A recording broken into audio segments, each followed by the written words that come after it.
same way they picked us on the ice. We done took on the same personality of a pet in a pet store. When the dog comes home, you gotta train the dog. First thing you do, you gotta give him a name you want him to wear. What happened to black people?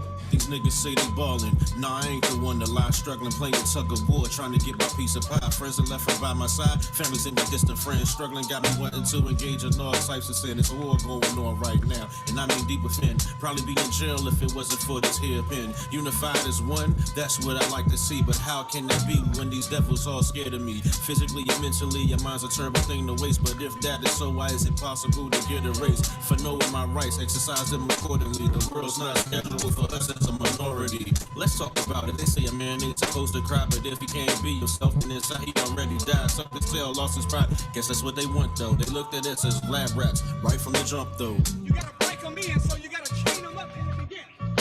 What happened to black people? Is that right? You gotta train the dog to be loyal to you above everything else, including its own nature. What happened to the black man and woman? Yeah. Noon turns to night on my side. They treated us the same way you treat a pet in a pet store. And you pick the dog from the pet store the same way they picked us on the ice. We done took on the same personality of a pet in a pet store. When the dog comes home, you gotta train the dog. First thing you do, you gotta give him a name you want him to wear. What happened to black people? These niggas say they ballin'. Nah, I ain't the one to lie. Struggling, playing tug of war, trying to get my piece of pie. Friends are left from by my side. Families and my distant friends. Struggling got me wanting to engage in all types of sin. It's a war going on right now. And I What's going on? Probably be in jail if it wasn't for this here pen. Unified as one. That's Let what the I like to see. let the guest in. Hang on. Give me a second. Your mind's a terrible thing to waste. But if that is so, why is it possible to get erased? For knowing my rights, exercise them accordingly. The world's not scheduled for us as a minority. Let's talk about it. They say a man ain't supposed to cry, but if he can't be yourself, then inside he already died. Sucked his tail, lost his pride. Guess that's what they want though. They looked at us as lab rats right from the jump though. You gotta break them in, so you gotta train them up in the beginning. What happened to black people? Is that right? You gotta train the dog to be loyal to you above everything else, including its own nature. What happened to the black man and woman? Yeah. Noon turns to night on my side of the globe, even though I process these lies and stories told to be just and that. In fact, this makes perfect sense. That not based present opinion on the tenses of past bigots. Whom shall I fear in these times of the wicked? Turn the track up and kick knowledge to those that listen. Hope it sink in, cause we all sinking. With no boat to cast a net or cash a check that may not clear in the not so distant future. What's real in a land where they take demand for and kill off for crowd control. Bold with my pros and Susan. Yeah, Black Mab on the track, saying poetry. Yeah. Going on. You know what we doing? Talk that stuff. Pre-show. Shades of black. Saying poetry. I ain't trying to go back before 5. Black Mab R&B. Michigan had that blessed girl filming it while she giggling like a little kid that was ticklish. You a lyricist? Nah, dog, you licorice. Your name should be Twizzler, cause you sweet as your sister is. Back you up, have you limping on concession stands. Protect your clan, I bring the pain like a method man. And yo, I'm a genius like Jizza. Got your fingers on Twitter, you a singer like Scissor. I'm a top dog from Niagara Falls that drop bars and light rappers up on the mic like cop cars. You a joke like 911 in your town. I'm public enemy, #1 with the gold crown. I'm taking album snippets and making albums with it. You on the gram posting pictures, chasing algorithms. What you gonna do? What you gonna do? What you gonna do? What you gonna do? What you gonna do?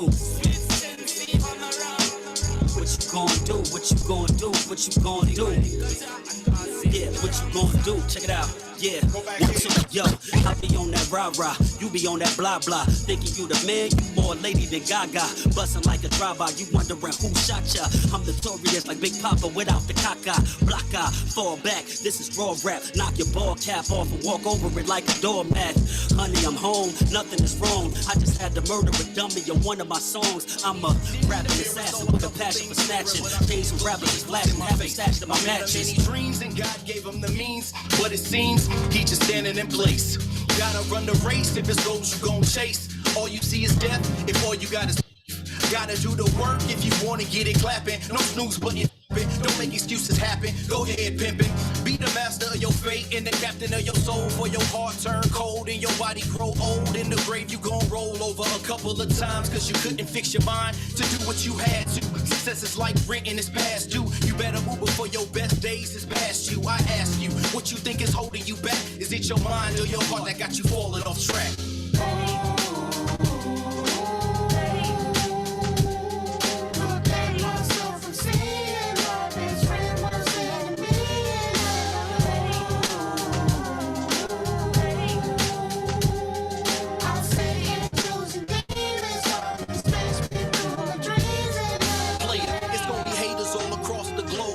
Crabs in a barrel, that's all they know. So in the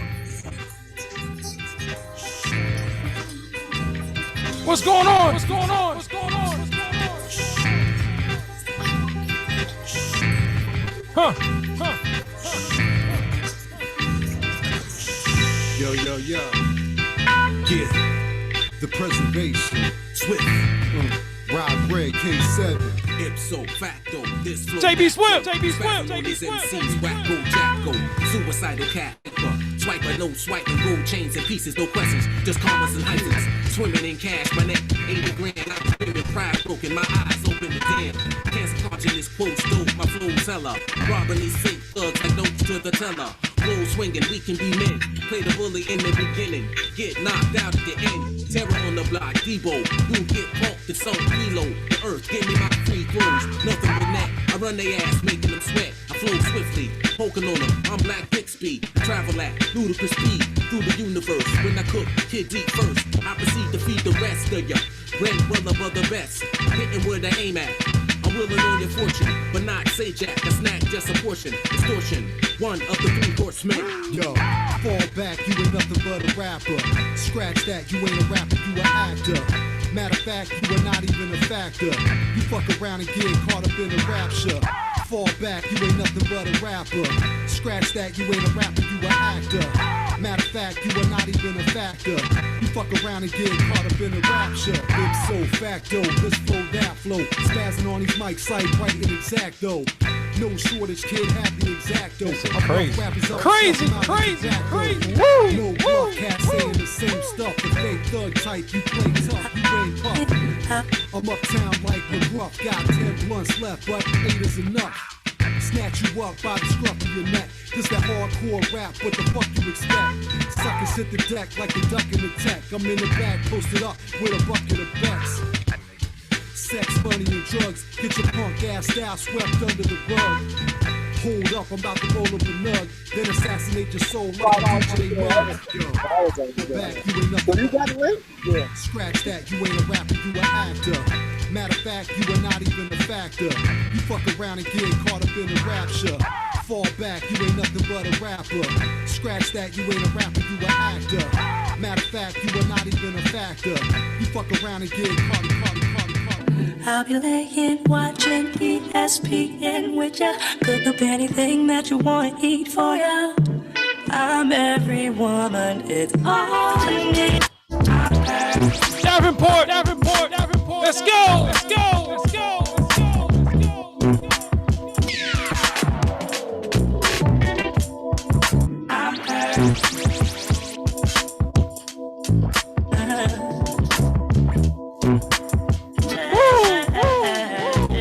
Dat Stuff. Salute, JB Swift. Salute, Davenport. Salute, Dirty Old Man. Salute, the network. Salute, Scratch Smash. Woo.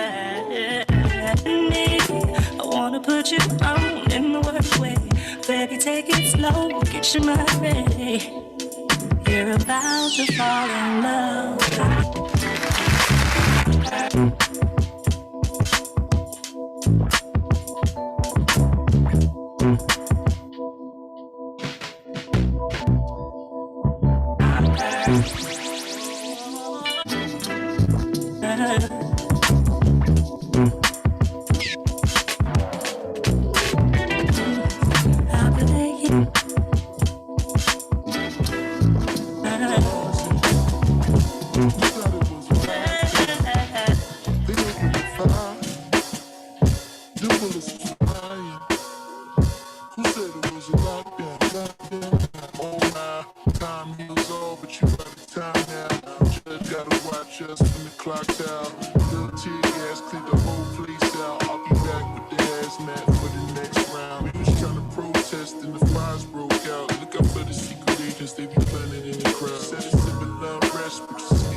Salute, making beats.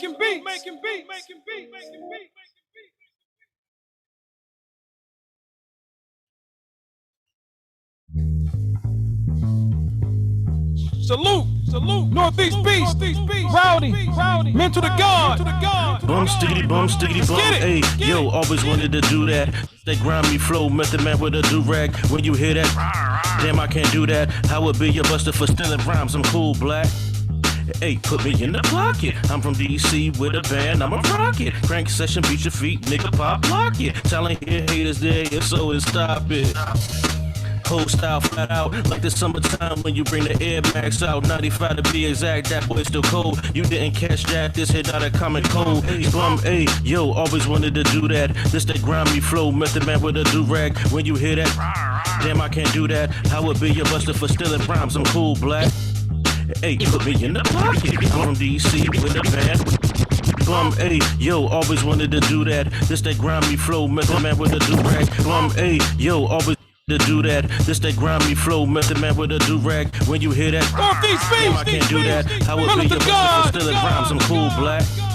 Hey, put me in the pocket. I'm from DC with a band, I'm a rocket. Crank session, beat your feet, nigga, pop, lock it. Talent here, haters there, if so, then stop it. Whole style flat out, like the summertime when you bring the Air Max out. 95 to be exact, that boy still cold. You didn't catch that, this hit.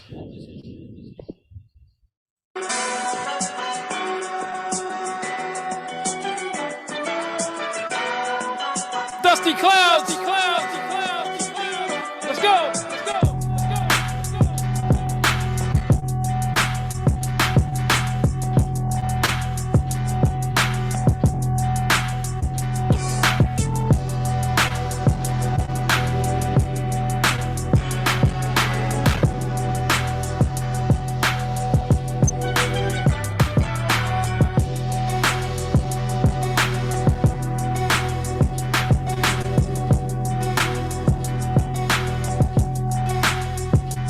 RTO Beats. What it do?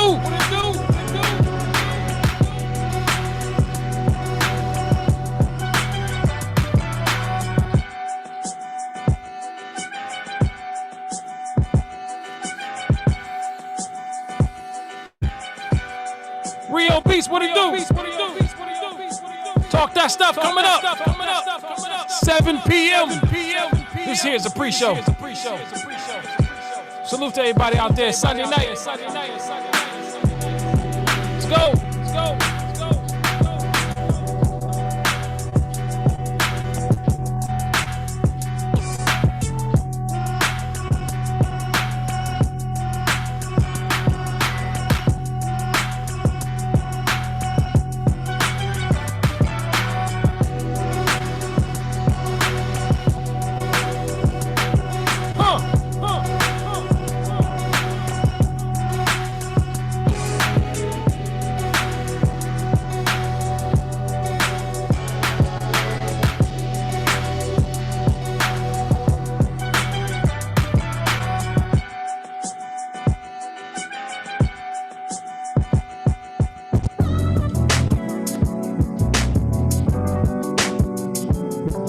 RTO Beats as we continue.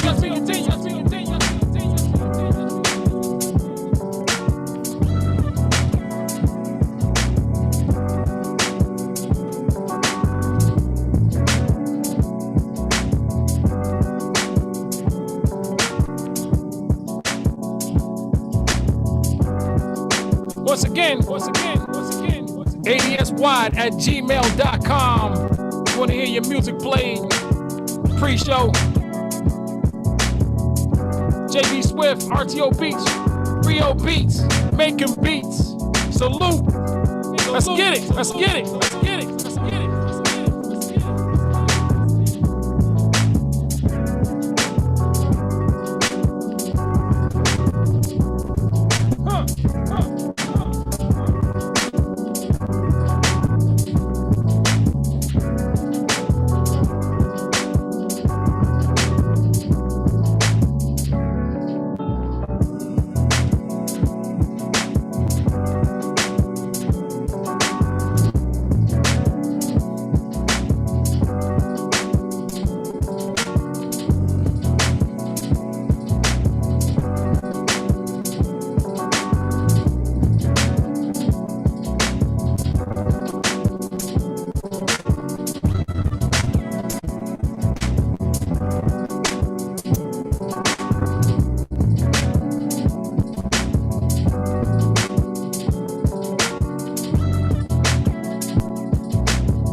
RTO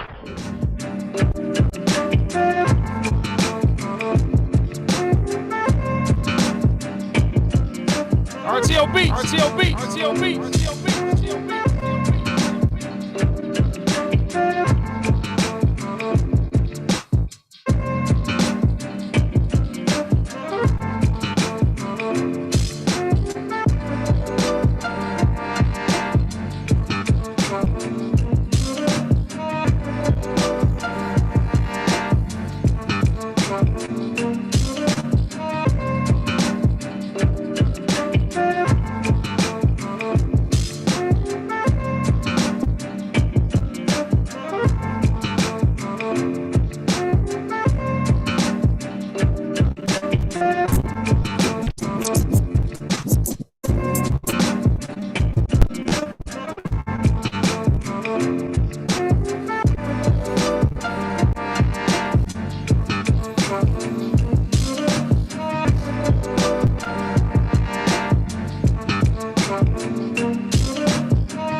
Sunray beat, Sunray beat, Sunray beat. Just watch, just watch, just watch. Yo, I spit the sickest stuff. I don't mess with sickly pups. They like sickle cells. My sip will cut them down the cell like a fifth. Stick you out for sale right next to the spigot. I'm a spickle, love to spit something different. Slick with the wit, linguistic, artistic. You can now witness relentless efforts to end existence. Put forth the pressure, I'm on the hit list. Next up for business, Joe's on the mission. Close up attention. I don't mince words with actions. I defer the tactics. You prefer the acting. Time to purge these bastards. Ain't no going backwards. I be leaping forward. While you watching passions, keep your ass distracted. Thoughts hammering, blasting. Core fans is asking, who the hell that nigga tax? Clapping cannons. While they all be clapping, y'all be happy for him. But the time be passing, so it's back to norms. And static cleaning while I spray on the start. You think you diesel might be a man apart. Furious fast, gonna need some gas to start. Curious blast, I call it Hiroshima dark. You live in the past, won't be some dog days. Y'all say scars raise too many questions. That's a hard case, stargaze. Niggas looking up to the cloud, that's a target. Let's let them off a few rounds. Yeah, that heart crazy. Bump start raving, man. Start craving with my pen in my pack and accomplish. Niggas coming out of that shroud of the empire's darkness. Spark this fire. I'ma start this right with my heart's desire. I'ma work hard trying to be new. Oh no. Laid back, chill. Grown man, real. Send a beat, I kill. For my fam, drill. I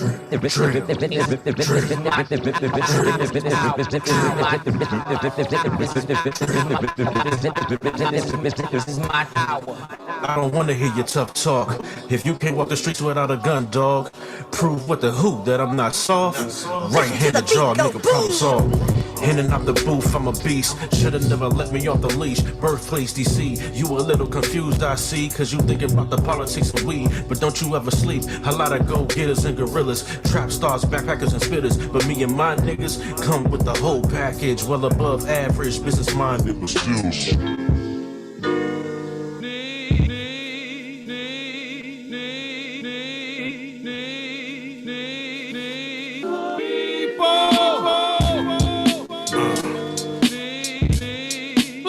Black man, Nat Black, Daniel Storm, fucking on. I'm just a regular guy. I put my suits in the closet, let the skeletons cry.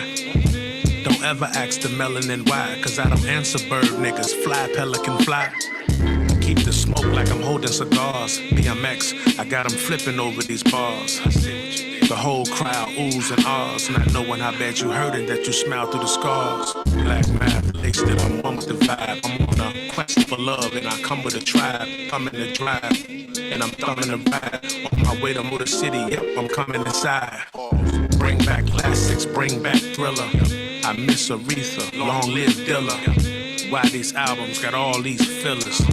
Don't front, I know you feel us. You can catch me riding down Sunset, not the boulevard. Cause the sun sets anywhere I pull up, y'all. Squad is true, I do, peep the wedding ring. You gotta stand for something, I fall for everything. I miss content, I miss subjects. We remember abuse, but forget substance. Facts, I love you all, but right now I'm talking to blacks. Oh, let me get back to what I do. We can never lose. Time replaces pain with composure. Yeah. Keep on fighting, soldier. Even they see you getting closer. Everybody sees. Everybody sees.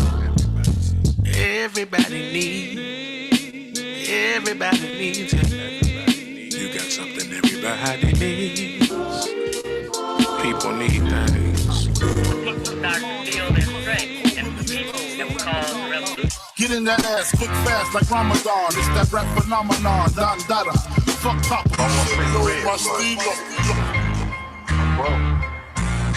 Your rain on the top was short like leprechauns as I crush so-called willies, thugs, and rapadons.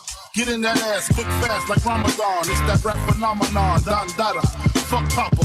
You got to call me Francis MH. White intake like toast. So iron. Was told in shootout, stay low and keep firing. Keep extra clips for extra shit. Who's next to flip on that cat with that grip on rap? The most shady.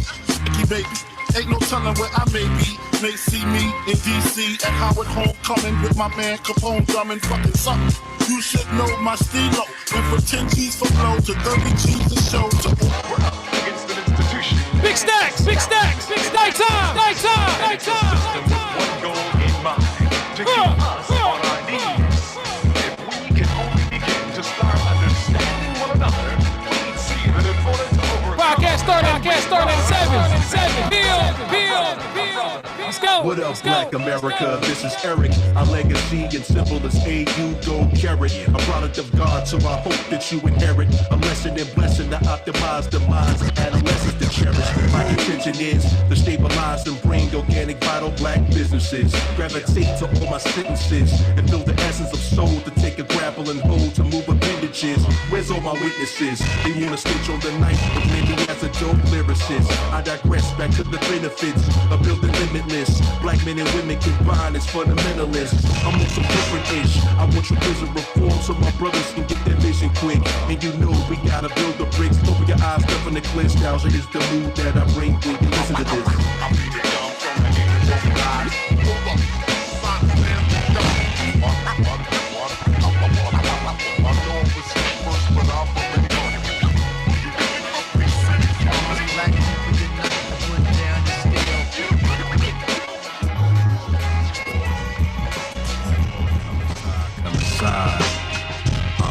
Yeah. So you can see it through my eyes. Yes. Check it out. Come on. I was a young black boy that was facing the real northside zone. Here I am, I got a rep for the mill. Single parent home moms got a plethora of bills. Rips touching sometimes from a shortage of meals, but I had to focus on the long haul. Hard to do when you get sweated by 2-4. For outsiders as gang niggas at that time, they cocked their hats to the left, committed mad crimes. It was intense like a headache with stress. Limited funds, oh yes, what a hell of a mess. Played ball in the park to escape all the shit, but didn't know it would lead to knuckle up with the fish shit. These bitch niggas wanted to test me, but I was never a hoe. Come on and catch me. I was dolo, so yo, I had to rep me. Come on and borrow my eyes to see clearly. Yeah, you gotta tell the story. Come inside, you can see it through my eyes. Let 'em in. Come inside. What's going on? What's happening? Boy, DJ Wild Body here. Good to be back. Talk that stuff. What's happening in the world? It's Talk That Stuff. We're back. The long hiatus. I'm your boy DJ Wild Body. Got the panel in here with me. What's going on? We're filling in now. Hope you enjoyed the premix. If you would like to hear your music heard, please hit me up, adswide@gmail.com. If you have my messenger, just slide a link. Pause. Jesus Christ, I'm starting off on a bad foot already. Just put the Google Drive, whatever you want to do inside the messenger, man. But that's cool, man. What's going on, everybody? RTO, Ricks, Roderick, Diggerhurst, what it do? Good. We're back, baby. Let's go. Yeah, man. Yeah. Shout out everybody out there, man. Yo. What it do? Ricks. What up, Ricks? All right, man. So I'm gonna do the intro real quick, and then we're gonna get to business. All right, let's get it.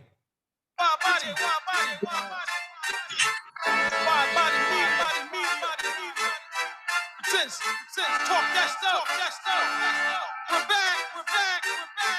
Shout out to the real ones. Let's get it. Let's go.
What's going on?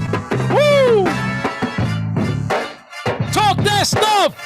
This 7th day of July. We're back in the building since October of 2020. Yes, sir. I got the comrade from Memphis, Digger Hertz. Comrade Oakland, USA. RTO Beats. The comrade Flint, Michigan. Brian Wallace. The comrade from Jersey, AP Stand Up. Sunray Beats. Play more.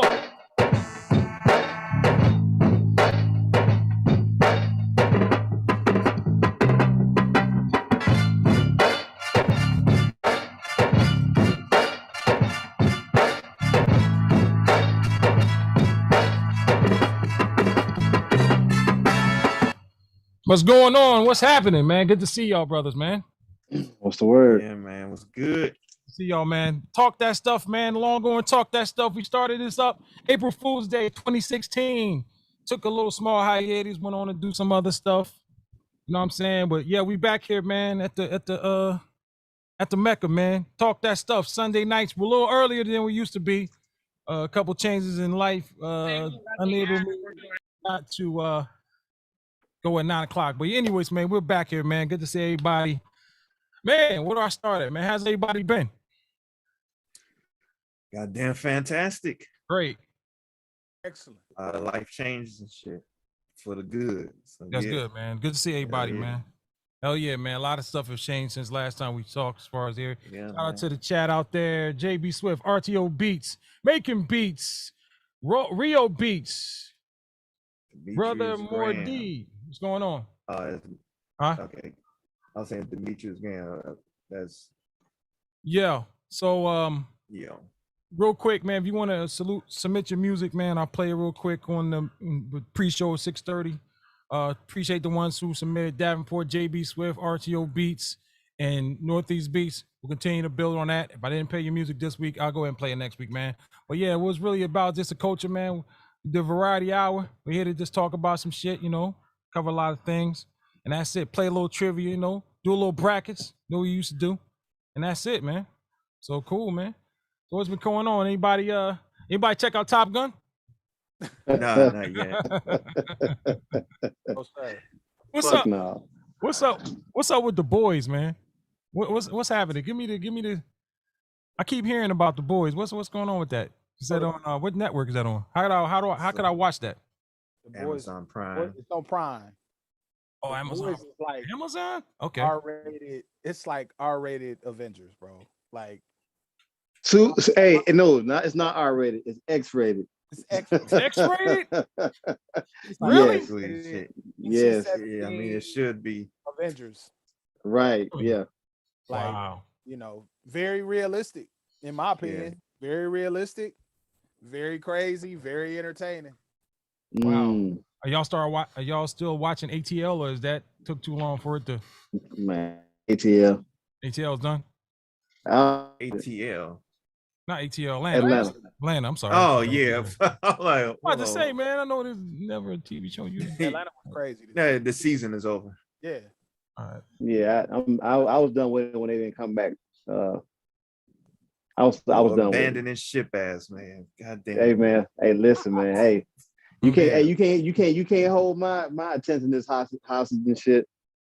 Like let them live, man. Like they had to go through COVID that whole time. Like and then they filmed overseas too. Like yeah, I mean I get it, man. I get it. But God damn, like that's cool, but right, I need that shit right now. Like yeah, nigga. Fuck what y'all talking about? Yeah, but He had like a fish out of water feel the whole season, like they didn't belong in a way. Right. It was all kinds of weird, unpredictable stuff that was happening on top of the fact that they was niggas in Paris, so to speak. Dealing with real shit. Yeah. Right. Yep. Well, I'm gonna try to check out The Boys. I do have Amazon Prime. Yeah, I'm finished with my third time watching Dallas. So the third time. Open. Third time. Yeah. Go back and you find stuff, man. What did you learn? See the third run around more than a second. How much was JR more? He was ruthless, man. And did he have a sympathy bone in his body? He did, but only for it was about the business, man. He would set his own brother up. He almost killed his brother to try to teach him a lesson and try to get him to see it his way. He would actually cost him millions of dollars because, he just want everyone to fall in line. He wants to drive the bus there, and he wants to be inheriting the ranch and the business and all that shit and pass it down to his kids. So if you get in the way of that, I will destroy you.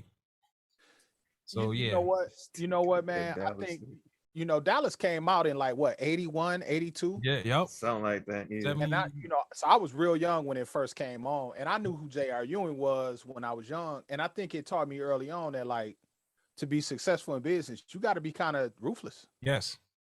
I get that from that too. I mean, do you think, is that true? I think so. I don't think that, you got to be shrewd businessman. I don't think nice guys finish last in business when certain type, especially when it's competitive and there's it's such an elastic market, and everyone's doing it. I think you do gotta kind of be. He was built for it, He didn't know how to hit the kill switch. He would destroy you and wouldn't think anything of it and think, hey, well, you shouldn't be in this arena if you couldn't take it. So if you was, yeah. Shout out to Dallas out there. So real quick, just to cover a couple things, I want to kind of talk about masculinity, and I'm starting to see more and more of this every day. I'm watching a show on YouTube, and I see is a woman, but she's got a full beard, and she's like head of a community, maybe from the sheriff department and stuff. And I'm seeing that. What I'm trying to say is why do you think people are afraid of masculinity? Why do you think it is? Why does masculinity get stereotyped to almost savagery, if you might say? Because of the homophobia, the domination and the aggression that come along with that. Times we live in now. Think it's a time? I don't know why, but yeah. The more we come to the point where we're at now, the more shit started.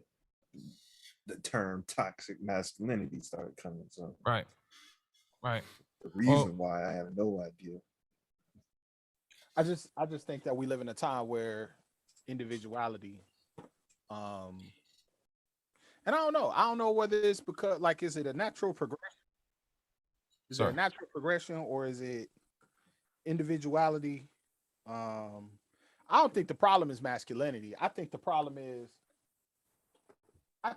is anything at the expense of anything else is the bigger problem. Like, okay, you know, if you do anything and it by being that it casts down other things, that's what I think people got a problem with. You know, because we live in a world now where people are really truly able to define themselves how they want to define themselves, and that for right or for wrong. You know, if you want to, you know, even if you want to identify as something different, you know what I'm saying? Society says that that's okay. But the problem becomes if you identify as something, but in the process you vilify or shit on something else, that is the problem. That's what I think. I got you. Can y'all hear me out? Can y'all hear me? Loud and clear. Okay. Man, listen. A lot of this shit that we're experiencing right now should be agenda driven. And you know what I'm saying? Like the only way that, you know, just like when you look at how even as a black man, like in the late 60s going into the 70s, how the black man was pretty much scored from his home, you know, back in those days when, you know, when I guess when government assistance came away, whatever, and a woman. So like people know that if you don't have that man around or that male image or that masculinity around, it's easy for you to, you know, put certain shit in motion because, you know, for lack of a better term, I guess, a woman gonna always be susceptible, be pushed over or get the wool pulled over her eyes per se. Right. Just like if you send a woman to a car lot, a woman don't know nothing about a car, so you can sell a woman anything. Just like any other facet of life, you can sell a woman anything if she's engaged enough with it without having knowledge about it. But a lot of this shit, to me, I think is agenda driven. And I was having a conversation with a good friend of mine, and he was talking about how his stepdaughter, they always have these discussions about, you know, LGBTQ women's rights, shit like that. And what I ended up telling her when I got a chance to talk to her, like, you know, I don't have a problem with nobody identifying or saying what they did or what they not with. I said, but at the end of the day, when they started implementing these changes, and you know, you're on one side right now saying, hey, I'm this, I'm that. And when they start implementing changes, you like, well, where they do that at, or when they get a chance to change the playbook, but you kind of authorize that by giving it the okay, by not speaking out against it or not kind of getting the full understanding of what it is. I hope I'm making sense. But, I hear what you're saying. But a lot of shit, to me, a lot of it is agenda driven. A lot of people are unrealistically looking at things that it's like, I was looking at something about the whole Brittany Griner situation. And what's happening to her is really, it's heartbreaking and it's sad. But, you know, I hear people always talk about equal pay and things of that nature. But to be honest with you, I've been to WNBA games before. People are not clamoring, they're not knocking down the turnstiles to go see women play, and it's unfair because I think the women's game is a dope game. If you've ever sat and watched them, their skill levels I would say will compete with an NBA player. Right. However, when it comes to other facets of how a man play the game, it's more electrifying than seeing a woman, you know, how they play. And so to say, you know, it's unfortunate that a Brittany Griner or a Sue Bird or Taurasi or Candace Parker will have to go overseas in order to make, you know, to make the income that a NBA bench player would make. Right. I think that's unfair, but the realistic part of it is that, hey man, like people ain't knocking down the turnstile to seat to be a part of that. Right. You know, now can that change? Can after this here? I think after this, I think it will change to the point where I don't think that a Brittany Griner will get the kind of money that LeBron James is getting. But those women will get, you know, their salaries up to a point where it's sustainable. They can live their life comfortably and take care of things they need to take care of with the salary that they will be getting from the WNBA, because WNBA teams are owned by NBA players. Right. So, well, my thing with Brittany is, and I don't like the fact, or I guess her wife said, "Oh, if it was LeBron, he would have been out of there." And someone said, "Well, LeBron wouldn't be in Russia with some weed." And like, you put yourself in that situation. I don't know. But it's kind of true. It's kind of true though, because you got it's kind of true. I mean, what she was saying is true, but like you said, on the flip side of that is that what's the likelihood of LeBron James being in China with an eighth of anything, or a QP or something? Like, he has his image. He has his image. You dig what I'm saying? Right. Nope. That's his image. He has a whole image in an empire that he's building. You know what I'm saying? He's not recklessly doing a lot of shit like that. A lot of NBA players are doing. You know what I'm saying? Like, it's a lot of, you're in Russia fucking off at the wrong time. Black and that's not and that's right. And that's not blaming her for anything. It's just saying that, hey man, and like, listen, you got to be kind of aware of what's going on. Like, when you go into these countries with this American mindset, man, that's a dangerous motherfucking game to play. Like that shit. Nah, because Americans, quote unquote, we arrogant as fuck, and don't be a nigga American with some money abroad. Shit. I think I got a question. Did she get the weed from Russia, or did she bring it in from America? She brought it in. Just I think she had like a weed vape cartridge or something. Yeah, it was vapes. Yeah. She had a weed pen. What you saying, Wallace? I was just gonna say, like, when you talk about that American mentality, it's evolved from an arrogance, in the late 80s, in the 80s. Entitlement. So, that American idealism to now is like an American kind of savior attitude. Like, it don't matter what I do, I'm gonna get saved.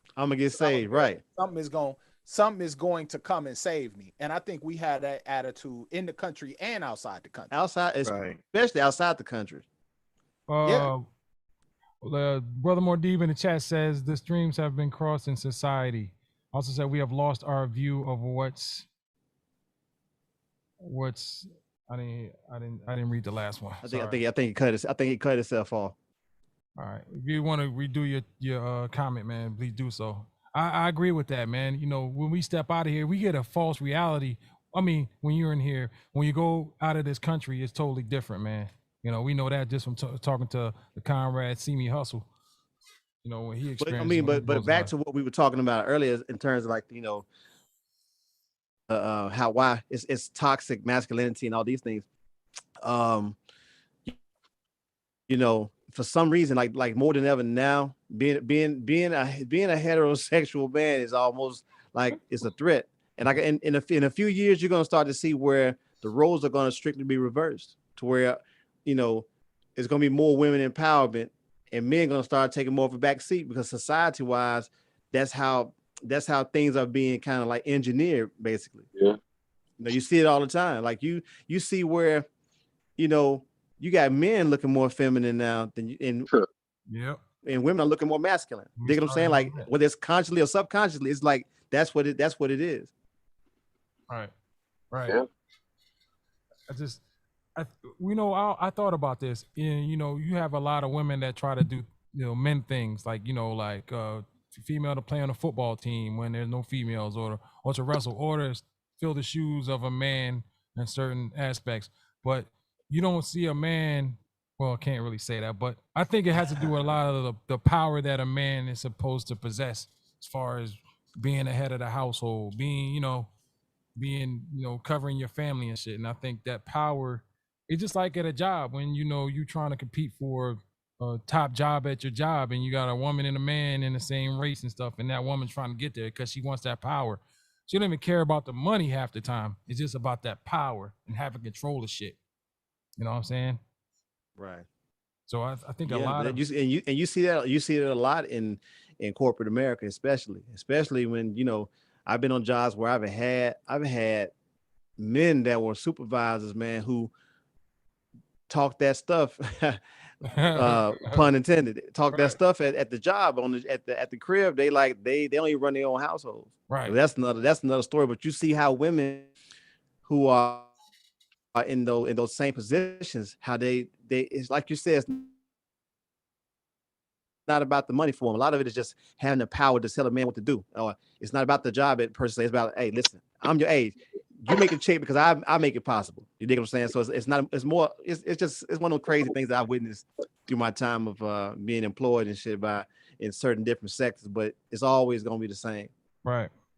Well, I want to also bring up. So I give you a story. So today I'm in the Goodwill, man. I'm looking around, like going to Goodwill for finding anything from records to laptop stands or whatever. You never know, man. It's like one man's trash is another man's treasure.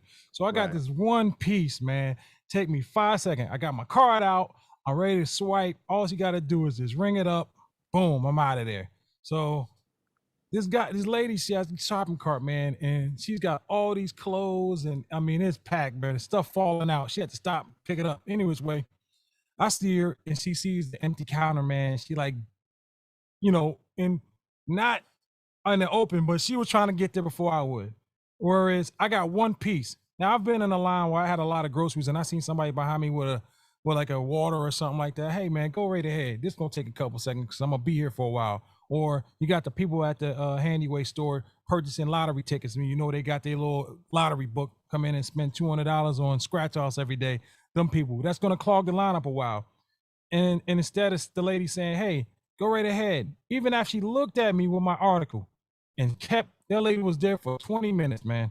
My question is, what happened to the decency in this country? What happened to good people? What happened to the code? What happened to honor? What happened to that shit, man? What happened to people? What happened to people really, like people that are rat and shit like that are now put on a pedestal? Is it because like what do we have to blame for that? If you do agree with me that this country is way worse than it used to be as far as human decency and shit, man. Economics. Economics, in a way. Let's be honest. I'm just talking about our community. I'm just talking about Black community. I think that I can't front and say that although I am not the most diligently religious person on earth, there's been some foundational thinking that's not being used no more. You have women that'll fight a dude. Yeah. Straight up. Again, that savior's mentality will say somebody gonna come save me. I mean, you also have the fact that we have generations upon generations upon generations now where men have not been in the lead in these households. And I don't know whether the woman you're talking about is a Black woman or not. She was actually, I think she was Spanish or I think I'm not here to shit on Black women or anything like that. In answering this question, but the roles, I think that there's a lot of confusion about the roles, and the roles is not, I'm not talking about one position being able to dominate and put another position down, but the roles look different. I mean, I think on the surface, people believe that, men, traditionally have dominated women, and to a degree, you know what I'm saying? I think outwardly that's true. When it came to things in the household or whatever, we all know that it was strong women that held it down. And those roles have changed, bro. Those roles are different. And from every angle, the perception is changing and the conversation is changing. I just saw a statement on here. I'm not even going to talk about it online, but it involves what women desire from men at this point. This was a conversation that you might not, it may have been happening under the surface, but now it's in front of everybody. And so that's just what it comes down to. I think the roles are so confused. And again, this rugged individuality, man. Everybody's individual. Everybody only worries about themselves. And so you don't have no widespread, you don't have no group think no more, unless it's what's on social media. And that's the problem. Wow. Welcome. I chime in on that one. Big Stacks, what it do, brother? I think. Thanks. Sorry about that. I lost track of the time, man. All good, brother. I was on a live, but I think it's by design. The powers that be want to wreck the Black family. I'll just put it out there. I'll just be the radical on here. Talk to me. And what better way to increase commerce than having separate people maintaining households and paying bills and all that stuff versus collectively living together as man and wife and having children. There's more money to be made by two people paying two separate rents or mortgages or whatever they're paying. And I mean, I see that with a lot of the gosh, I shouldn't say this, or maybe I don't want to say this, but I'll say it. Hey. The whole woke movement, man. I think the breakdown of traditional values is wrecking the country too, man. I mean, there's no lines anymore. Anything goes, and the surest way for a nation to fall is forgetting about God, man. Getting away from good principles, and that's where the U.S. is. Babylon's falling, man, and you're seeing it in every sphere right now. I mean, that's probably why I've been away for a while and stuff. I mean, I've been rather prayerful and just dealing with where this world is going. I see things that I don't really discuss, publicly or whatever. That it's troubling. It's a troubling time, man. I'm very much inward right now because either people don't get it or, I'm just one of those people that I'd rather just bow out than push my views on people. But I just think there's a lot of myopia and poor sight going on, lack of discernment going on right now, and I think it's troubling to see. Are you drained? Did you feel drained? Do you feel like I just don't got? I'm giving up the good fight. No, it's more like protecting my own and keeping my own soul intact. I mean, that's kind of why I stepped away from a lot of stuff because I see the debauchery going on, man. I think it's almost a time of the wheat and the tares being separated. I mean, I see it as almost biblical that either you're going to go, to the flames or have angels' wings. I mean, you gotta, and I think it's coming down the pike where you're going to make that choice. Are you going to serve Satan? Or are you going to serve God? And from what I've seen the last 2 years, I think a lot of people are going to make the easy choice. The one that looks good on earth, but that's gonna, eternally damn their souls. That's deep. That's why I've been stepping back. Yeah, go ahead. What? Can I say, and that's part of the issue, the fact that you are a strong, educated Black man that feels like you can't speak truth to power because you would be risking everything you have built, everything that you have done by even questioning or having that type of conversation in some way publicly. That's a difficult pill to swallow because we are in environments where we talk about how this discussion has changed. It has went so far in the other direction that we really have to consider what is at risk. And that's unfortunate. You're hitting it dead on the head. They're conversations I'll never have. I'll give Emrick a smile. And again, I understand. I applaud individuality. If whatever it is you are into, that is fine. But social media creates a snowball effect that once it starts rolling down the hill, it's hard to stop. And if you not on that snowball, then you become the outcast. Man. I was talking to my boy, and I was like, it's just like hip hop. Like believing that hip hop saves people and hip hop has the capacity to be this great creative force and everything, that's the right way to go. But it makes you part of the counterculture to what hip hop is now. So we're part of the counterculture by even having this conversation in a way. Or at least that's the facade that we under. Because it may be more people that's believing what we're talking about than anybody than people that are. And I'll give my beef. I won't name the who's involved, but my biggest problem right now is that people will press for their own personal rights, whatever those are for their particular identification. But don't I have the same right to not endorse? Isn't that a personal right? Why is endorsement enforced when the very right that people are talking about, they don't want certain values forced on them? So doesn't that go the other way as well? Like I don't have to agree and see that. Like, there's a lot of stuff I don't say, You know, everybody's got their thems, and I have my thems. I'll never name them. But it's like, look, just like you have the right not to be infringed upon by, say, my lifestyle choices, that should go the other way as well. That's a two-way street, and that's my biggest beef with society right now with all the woke stuff. It's like, I have the right to disagree. I don't have to agree with you, and you don't have to agree with me, and I'll never press. But the difference is, I'll never press my view on you. You don't have to agree with my view. You can hate black people. You can hate my guts. I'll never press on you that you have to love black people because it's your right not to. Can we all agree that we've been, well, some were hoodwinked with this Joe Biden character? Beyond that, yes, beyond that, it's pathetic. It could have been Teddy Ruxpin that got in if it meant getting Donald Trump out of office. But I think going back to what. Turn your mic up a little bit, Wallace. Huh? Your mic up a little bit. You kind of low. 1, 2. Can you hear me? Yep. Go ahead. Man. Yep. You're good.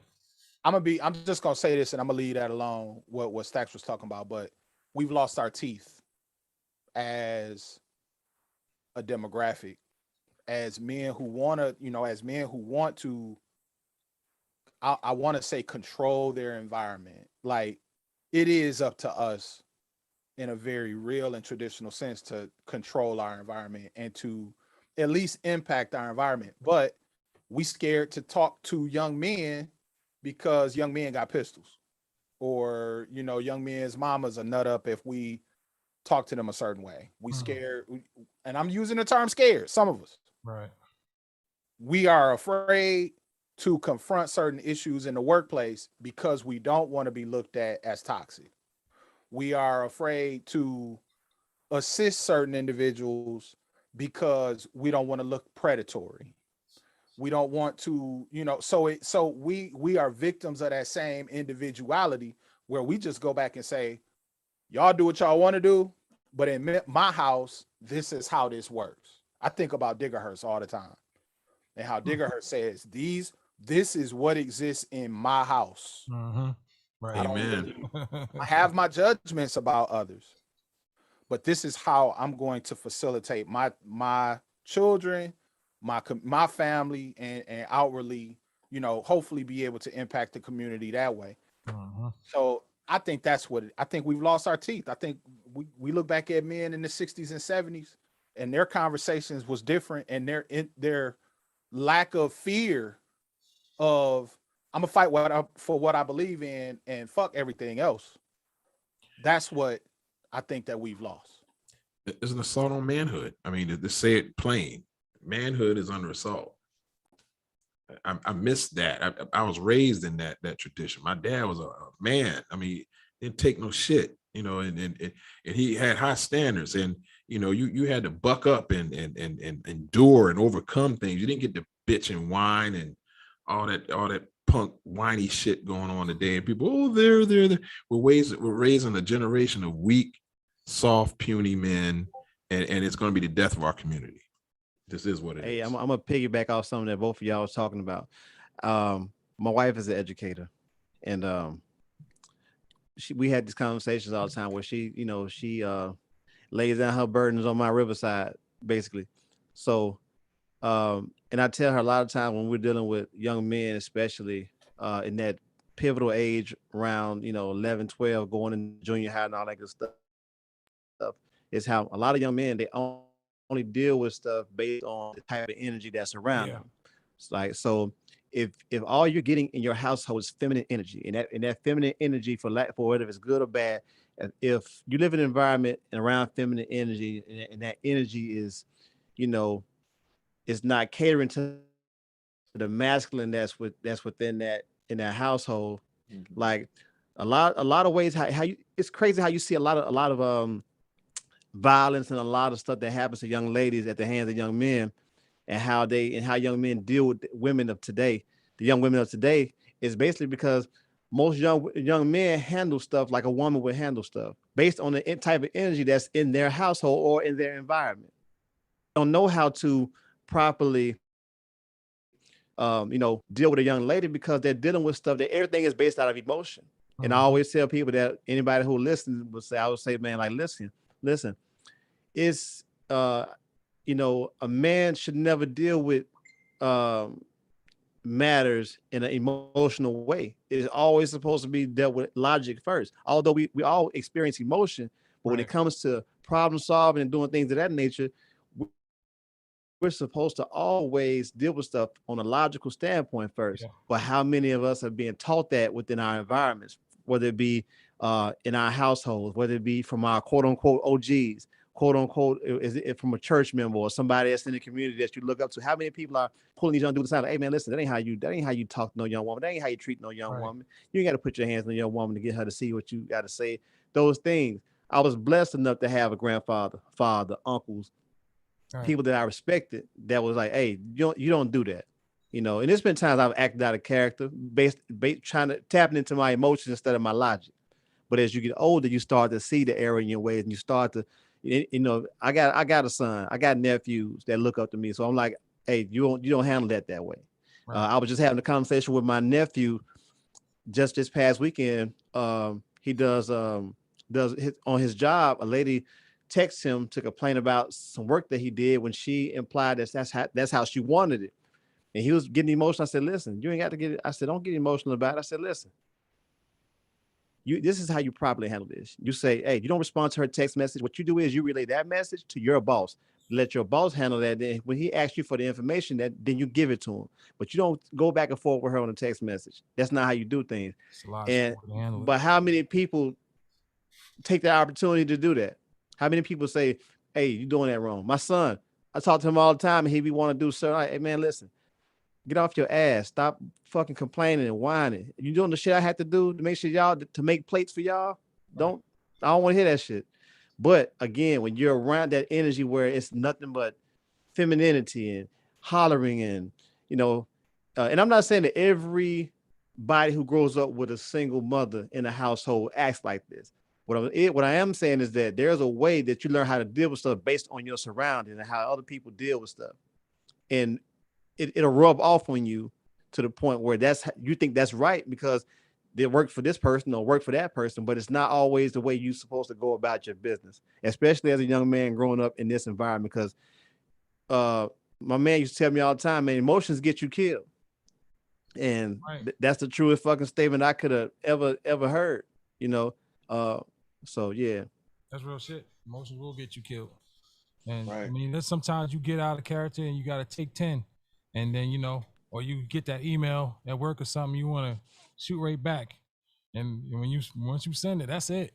You can't take that back. Once you calm down, you're like, what the hell was I thinking? This doggy dog world out here, man. Like you were saying, as far as but I agree with Stacks and Wallace. Yeah, me too, man. It's like morality has taken. I mean, I don't care what belief system you believe in. At the end of the day, it's like the morality of it all is lost on humanity now. It's like nobody has a moral code no more. Nobody has a code that they live by. You dig what I'm saying? Like everybody's it's the wild west. And so if I see like kids, like they see you doing, if kids see shit on IG or Instagram or TikTok, that's the gospel to them. No matter what kind of moral background they got, if they see everybody else doing it, that's the gospel.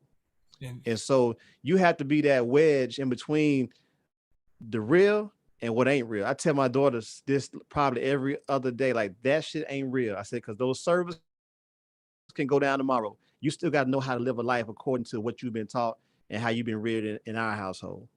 Right. Dude, just look at the milk crate challenge. I mean, you can really kill yourself on that. I'll tell you another thing too, man. Like YouTube, I even been caught up in this where I'm watching these channels, man, and only thing that I'm watching and only thing that could put money in their pocket as far as monetization is beef. You got people going back and forth. Guy says, "Man, I made $50,000 off of burying him last month."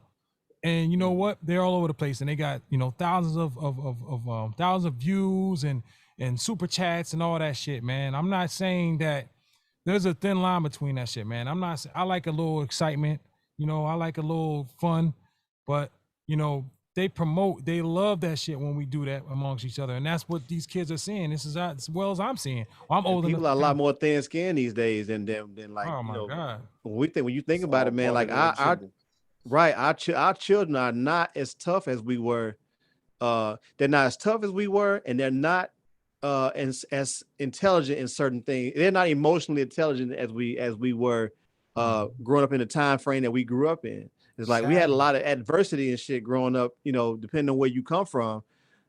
Just even in your household or outside the household. It's like it was a lot of shit that made your skin tough, you know. But like I saw something on IG the other day. It was a meme that says we're hood parents raising suburban kids that for lack of a better term, that don't know how to you know, they have it on easy street basically. They don't know how to deal with anything or whatever. So you know, I think it's important. Like I think all of us, you know, our parents or father figures in some kind of way, you know. Why? But I think our daughters are around the same age. And I know Wallace has a young daughter and a young son, but it's so important, bro, to give your kids the kind of balance and structure before you send them out in that world, and you know, put something within them before they get out in the world, because you can't wait till they get 16, 17 to try to drill something in them. That shit have to happen when they're young enough to, man, kind of like understand what you're saying. When their understanding is, you know, at its very minimum, you have to keep planting that seed. So when she go out to school, or he go off to school, or he go out in the workforce, or he go out to the military, or whatever he's gonna do, he or she does, they got to be able to stand on stuff that's within and not lean so much on what's on the external. Right. You know what I'm saying? Because they're gonna get it from somewhere. Yeah. Shout out to young G-Hop. G-Hop, right. Got it from somewhere. Jesus. But the other assault that's going on right now is assault on free thought too. You know, there's a lot of thought programming going on too now. I mean, oh no question. But yeah, that's always been present. You disagree with anything, you're canceled and all this kind of. It's like, come on, what happened to free? So that's the other thing. They're being programmed to be a certain way, and if you look at like subliminal messaging in media right now, I mean, there's definitely an assault going on in media that I won't say on here, but we know what it is as men on this platform. It's sickening, man. Every other commercial, it's like I'm sickened by the blatantness of it. Like I said, you know, believe what you believe, but it's like, and why is it always depicting black folks? Right. But you know what's crazy? I think we're all on this huge ass petri dish that somebody else is looking through a microscope, and they're analyzing what it's like. It was just one big ass germ on this petri dish, and they're trying to figure out, you know, what's making this and what's making that. And I was having a conversation with another one of my nephews, and I was telling him how that none of these things that we use to entertain ourselves, whether it be TikTok, IG, Facebook, YouTube, the list goes on, without you feeding it, it would be nothing. So, you know, but all, you know, one thing about the generation that we're in now, and we're kind of like, we overlapping from our generation into this new generation, is that you have so many tools, man, for self-betterment, but nobody uses those tools for self-betterment. You know, you know, it's just like Stacks was saying, it's just like a whole bunch of shit that's just like engineered and geared to, you know, make you a lesser version of yourself, damn near. If you're weak enough to buy into the ideal of that, or the messaging that's within that, it's you know, it's easier to influence a bunch of robots that think the same and a program that think the same. When you know, individuality, like you said, I think that shit's, you know, goes against what they're trying to accomplish. They want everyone to think the same. I've been saying that shit even with the music, man, with the new music. I've been saying that, you know, I thought music was put here to be, you know, for us to be individuals and to project that. Now it's like even our music has been weaponized against us. You know, you think about what hip hop used to be, like, or just soul music, what it used to be. If you're speaking about anything empowering, or you got a message behind something you're saying, like, that goes against everything that the corporations and like the powers that be got to structure. It goes against everything that they're pretty much structuring to, you know, gain that leverage that they're gaining. Like, you know, it's weaponized. Everything about the music now is weaponized. Like, you know, it's so much. And I wish sometimes that a lot of these young cats who have the platforms and the money and all I wish they could see how influential they would be if they were leaders instead of leading the people that followed them to a greater understanding instead of to a hellfire. Hey, Clark says hello, Theo Huxtable. Hey, Yeah, Theo. I peeped that out, man. I wasn't gonna say nothing, Shout man. out Clark to Spark out there. Let me see. Hey, let me find out why it's got a Gordon Gartrell in the closet, man. You know, Denise. I don't know, man. I think it's all been weaponized, man. Oh yeah. I had an experience recently where, there were things that were on a cartoon that I didn't expect, and it wasn't so much necessarily, of a different nature, but I'm like that. It doesn't have any place, and I think Right. about. I put it like this. I think about profanity, profanity, and I'm not, conservative by, nature or whatever, but yeah, we have a different relationship with profanity in 2022 than we did in 1992. Right. That's for sure. And that's just, so that kind of rubs off. It's not the starting point, but it's just an example of how it's this individuality, and to take offense is to be offensive in a way. That's just something that that's just something that's not happening at this point. If you are offended by something, then you have to kind of self-evaluate,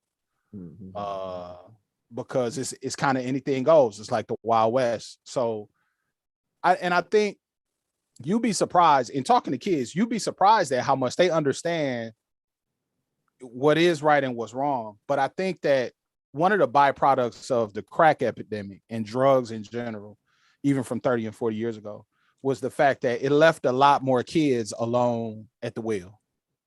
And so they had to attach themselves to whatever held the most stability in their lives. And for some, it was other family members. For some, it was the block. For some, it was school.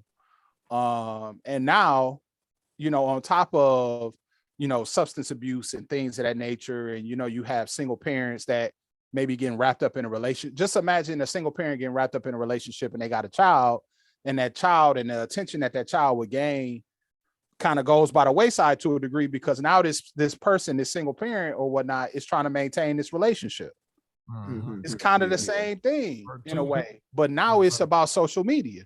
So, I mean, social media has kind of blended together everybody that's between the ages of like 25 and 45.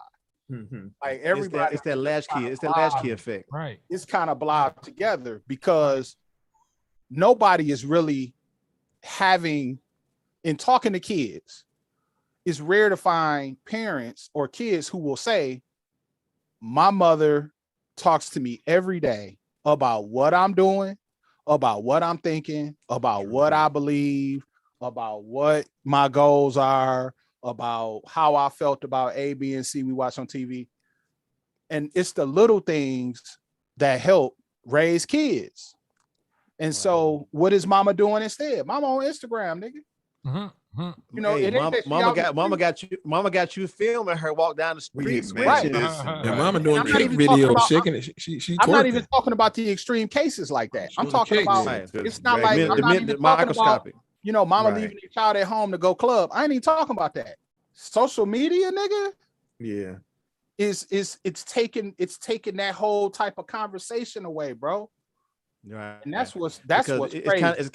It's kind of like the latchkey effect when you think about how you were saying that, because it's like now we're so quick to give a kid a phone or an iPad, and we'll just leave them to their own devices or whatever. And like you said, it's important. Like I said, you're an educator. You with your job, you're used to being in tune and seeing how kids feel and what they feel and all that stuff. Yes. Every parent doesn't share that sentiment. And one thing about, my wife and my daughter have a relationship where they talk all the time. We talk all the time too, because, a mother and a daughter bond is one thing that, you don't try to get in the middle. Right. If they going good, they just going good. Hey, don't shake that tree Right. But at the end of the day, as a father who lives with his child, who is concerned, who wants to have his hand on the pulse of what's going on in their child's life, I can't leave all of that on my wife to handle. When I say my daughter, like, yo, what's going on? How was your day? How was work? When she come home, I greet her. When she leaves, I greet her. I say, hey, before you get here, call me so I can be looking out for you. It's like you get out of school every day. How was your day? What's going on in these classes right here? Man, you'd be surprised. Like, your child might not appreciate that in real time. But when they leave and they go see somebody else that they might be a roommate with, or they go to class with, they like, damn, you know what? At least I did have my dad around to ask me shit. These folks ain't have shit, and they wild as hell. They don't have no code. They don't live by no certain kind of code, no shit like that. Right. So like you were saying, that is so, man, you can give a child every fucking dollar in your bank. You can get them all of the ill shit that's out. But if you don't spend that time with them, try to talk to them, put something of substance within them in their brain, man, it don't mean nothing. Substitute, man, at all. Well, the other problem is a lack of formality now too. That it's so much a blurred line between parent and child now. I see the behavior versus. I'm from I hate to say this, and maybe I'm from that WAP era. You know, get back. You know, go in the room, smack. You know, not WAP, but WAP. WAP. You know, like WAP, like WAP. You know, like smack. Not like, WAP. Yeah, exactly. Yeah, exactly. Keep your mouth out of grown folks' business. I'm from the WAP era too, though. I'm from that era when you had to leave the room. You didn't get in grown folk conversations. That was a back smack waiting to happen. In the room. Listen, bro. When I was about, I'll say I was about 8 or 9, maybe. My great aunt was at our house, man, and her and my grandmother were having a conversation. I just so happened to be in the living room, but I had fell asleep on the couch, and I had woke up, and like my great aunt thought I was looking at her while they were having a conversation, and she hollered out my grandmother's name. My grandmother like, "What's going on?" She's like, "This boy here looking all in my mouth while I'm talking." Man, I got the motherfucking slap of my life. I got the Thor slap. Before you can think. And I was like, damn, I wasn't even looking at her. I didn't even say nothing to her. But after that moment, whenever grown people came to the house, man, I beeline out the door. I self-correct. At that age, we self-corrected ourselves. Absolutely. Because company came over, man, listen, go to the back before your ass gets showed out on. So my mom didn't play none of that, bro. None of that. Grown folks conversation, bro. I still can hear that now. When you got to leave the room. Right. They out of. As you get older, you know, we've as a civilization and as a people, we've grown up. You know, people don't have as high. I don't think people getting fired on as much as they used to, because research say that it's not necessarily good, or this is what research say though. Right. It's not necessarily good for kids to get fired on, but you got to do something. You have to do something to teach kids. The key word you said, you got to do something to teach kids to self-correct, and your presence, your aura. For some people, is hands. You got to do that, because if you don't teach kids the ability to do that, it's something that they don't develop, and it creates a lack of awareness, bro. Mm-hmm. Yeah, I miss the daddy look, man. Remember the daddy look when you knew to stand down at. Oh, right. Back up. My mama looked too. Mama had it too. That look. I was probably more afraid of my mom look than my dad look. My dad looked, it was kind of it was trivial because he be smiling with his shit. But my mama, if she gave you that look one time where it's like her shit was blank looking, oh yeah, you better get somewhere. You better go somewhere fast. Mom did the majority of ass whooping in the house, but when dad got you, me and my brother used to catch it. He used to 1, 2, 1, 2, 1, 1, 2, 3. Hey, you hit him one time. Like, man, I said, God, my dad used to say, man, God, I know you ain't counting how many grits the boy got. You know, selling around. God damn. He counting grits. Man. God damn it. but see, we knew where the lines were because they were drawn. They were Davenport. Now there are no lines. In here, man.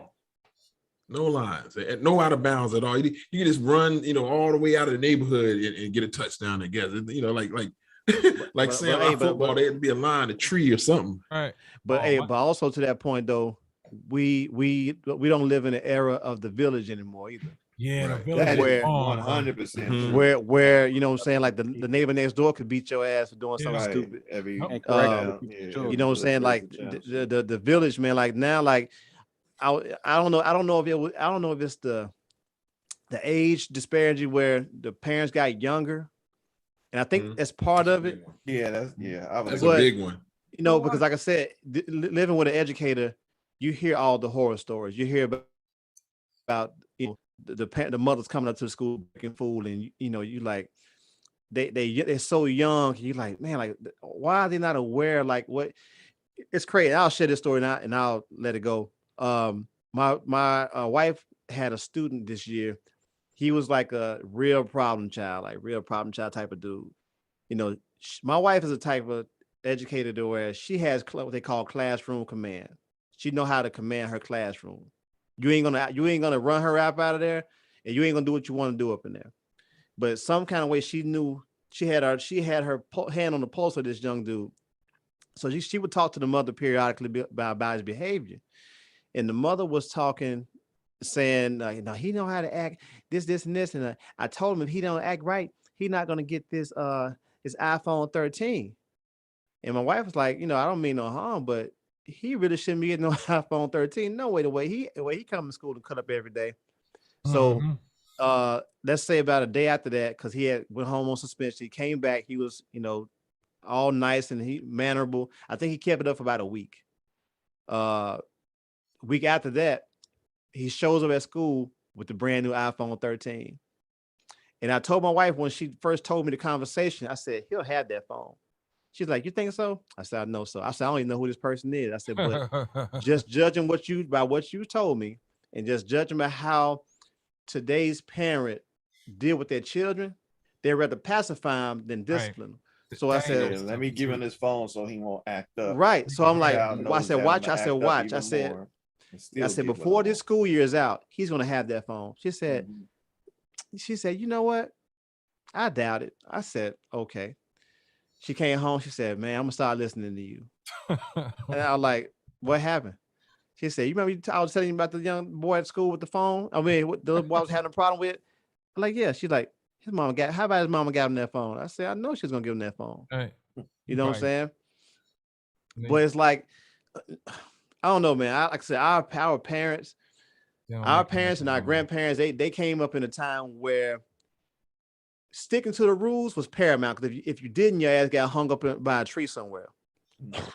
Even in those times, you know what I'm saying? Like, especially being in the South. Facts. Yep, right. Facts every day. Everything that my grandparents were telling my mom and her siblings was to keep them from being a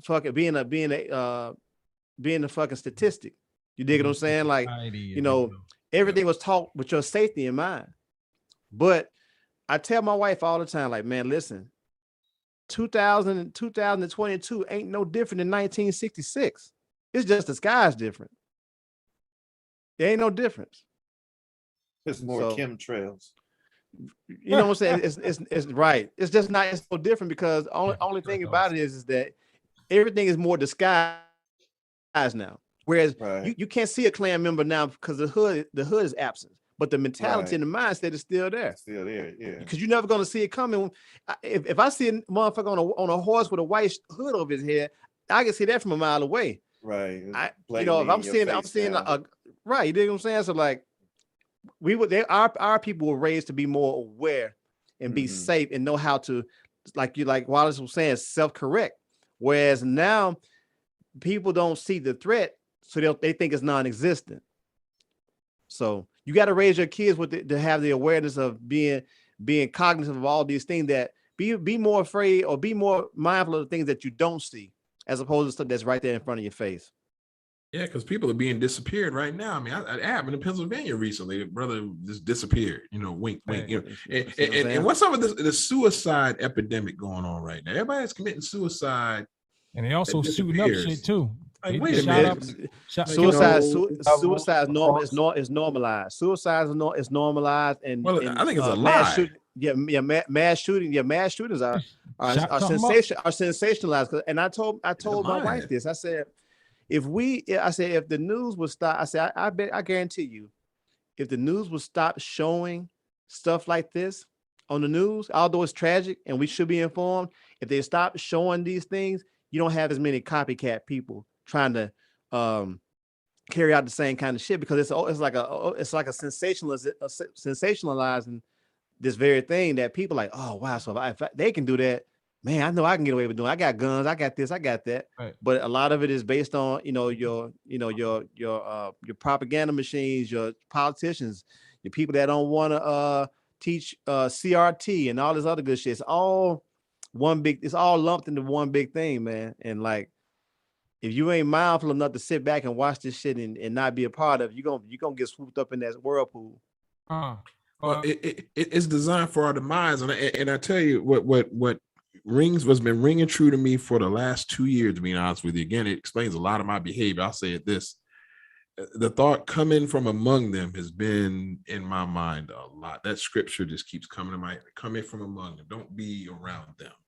Use people like Herschel Walker. I think I think there's coming an end to the infidel. I think that's coming. I think you're seeing this separation, and that's been a lot of my behavior as of late. It's been that stuff. It's because you can sense the evil. It's like there's this impinging evil on you to pull you over to the darkness. It's like, I don't want to go over there. I mean, and it seems like all the forces we're discussing are all to pull you toward destruction. And I think it's a design thing, from below. I'll put it like that, to destroy God's people. I mean, I won't go deep into that, but I think we're the target. And because if you look in history, it's clear to those in the know who we are, and are we that's the always target? been the mission. Let me ask you this: are we the target because we're an easy target? No, because because it's Satan's. God's people is Satan's target. I got you. Okay. Yeah, and we've also, we were also the, we bear the burden of the curses and all that stuff. But like I said in the line, last shall be first. Yeah, and if you society right now, you're starting to see this flip flop. I mean, I see it plain as day, man. It's turning around. You're starting to see the first becoming last, and it's driving them crazy. Look at the destruction of Black folks and trying to desperately not become the minority numerically. That's been a mission probably the last 20 years, and they're starting to ramp that thing up. There's a deathly fear of being the minority numerically among the powers that be. I'll say it PC, but you know what I'm talking about. Right. I think we are easy targets based on our desire to be who we're not designed to be. Thank you. And Thank you. We're easy. We're easy pickings because we're trying so desperately to be who we weren't engineered to be. And so when they give you their culture and swap your culture out, you think less of yourself, and you go by life by feeling like my life don't mean nothing if I don't have X, Y, and Z, or if I don't live in this spot, or if I ain't got this or I ain't got that. So it's like we trade off everything that's valuable for stuff that don't hold no value. You dig what I'm saying? So like so it's like I always tell people, like, they talk about what you call it, the fucking it's not the Great Depression, but it's the economy this, economy that. There's not going to be I'm losing out in the world. I'm trying to say recession.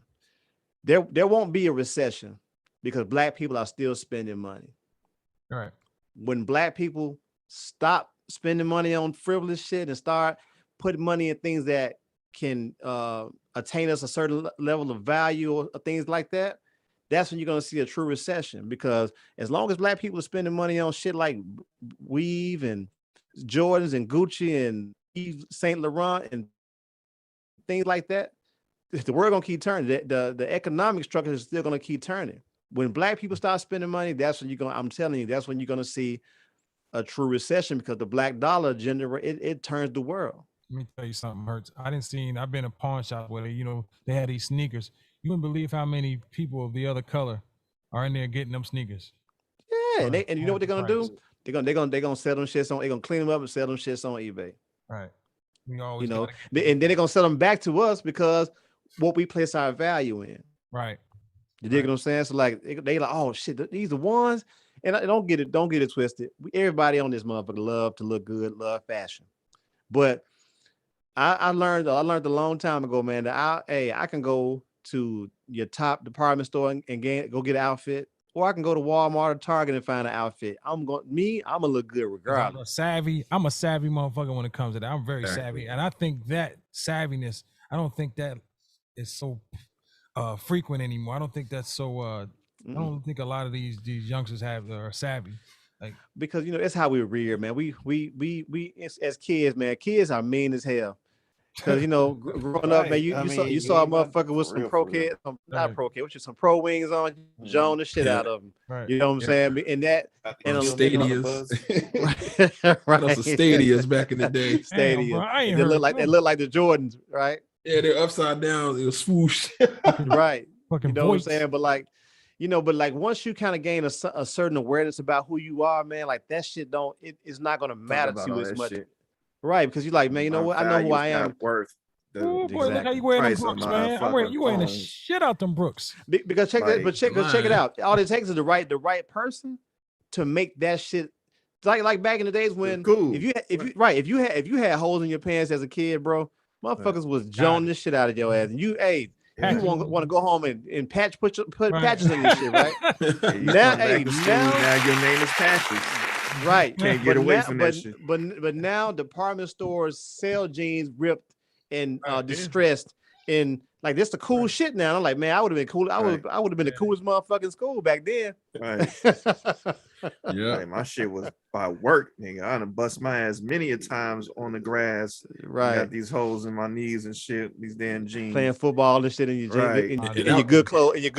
And that was another line. Don't mess up your school clothes. That was an ass. I had play clothes. Don't let mom come home see you playing in your play in your school clothes, bro. Especially if you was a uniform kid. Shit. Ooh, hell, grass stains to get you killed, man. No grass stains. My moms would have got behind that.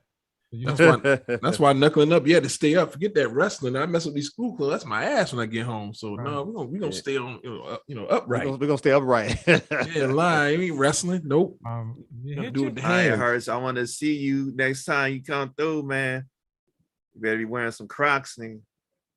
Nigga, fuck them. Hey, listen, fuck them Crocs. Hey, in my house, bro, it's the one motherfucker that wear Crocs. That's my daughter. She be like, damn, get you a pair of Crocs. Slippers. I said, you give me a pair of Crocs. I'm riding your ass out the wheel. Straight up. Like, you shall not. Comfortable as hell around the house. Yeah, they hella comfortable though. I mean, hey man, I talked about it. Crocs on the picnic yesterday.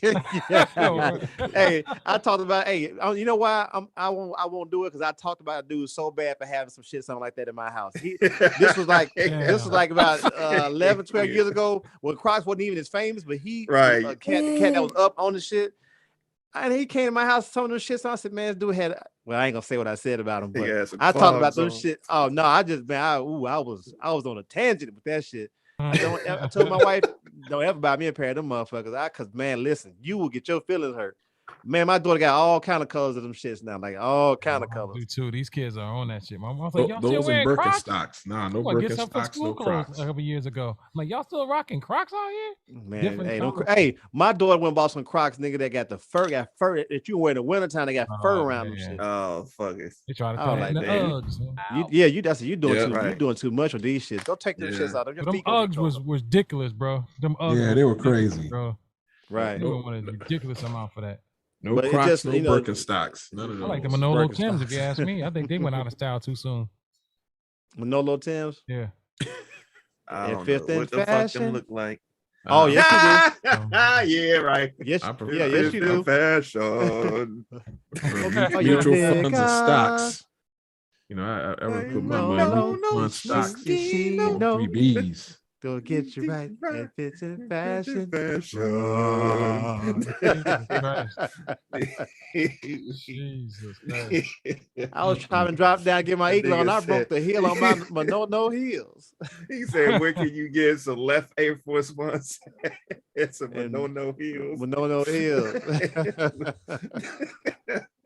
That's I mean, if the right motherfucker come out with some Voits and he rock them, man, he probably could. People gonna go behind he said voids. He took Voids. Who? Yeah. Dang, Who could rock some voids? We're talking about Grant, you know, Hey, like somebody hey, like Jay-Z got some voice. Wayne, no, Jay ain't gonna do it. Let Wayne do it. All right. That will be the nigga to do it. Was leopard print fucking voids, fucking leggings. Shoot, that nigga Lil Wayne will wear. He'll rock some voice with some leopard print leggings. And you know what he gonna say? Hey, but you know what he gonna say though? Hey, I can do whatever I want to. I'm rich, and motherfuckers gonna accept it. You sure is I'm a rock star, you nigga. gotta remember that culture is governed by young people. So it'll have to be like a little baby. Oh, baby. Yeah, right. Like if I could say if they was voice, they had to been some custom voice. Like niggas got them shits like custom rhinestone and shit. But watch the price. Watch the price of them like skyrocket. But think about like for a while, champion was dormant. Right, like a motherfucker, bro. You can get champion at Mervin's, nigga. You could go to Walmart and find champion t-shirts, hoodies, all that shit, man. All it took was a resurgence of somebody to resurge that, start sporting it again, and make it acceptable. And man, champion skyrocketed, right? Like a motherfucker banging the shits with the champion all over it and shit. That's when it happened. Because I used to go to Athlete's Foot and get some damn champion sweats and shit. Oh, Athlete's Foot. This how I knew I was old. First of all, I recognize I still dress like I'm in NWA. Hey, I wear a lot of black. I wear baggy clothes, this, that, and third.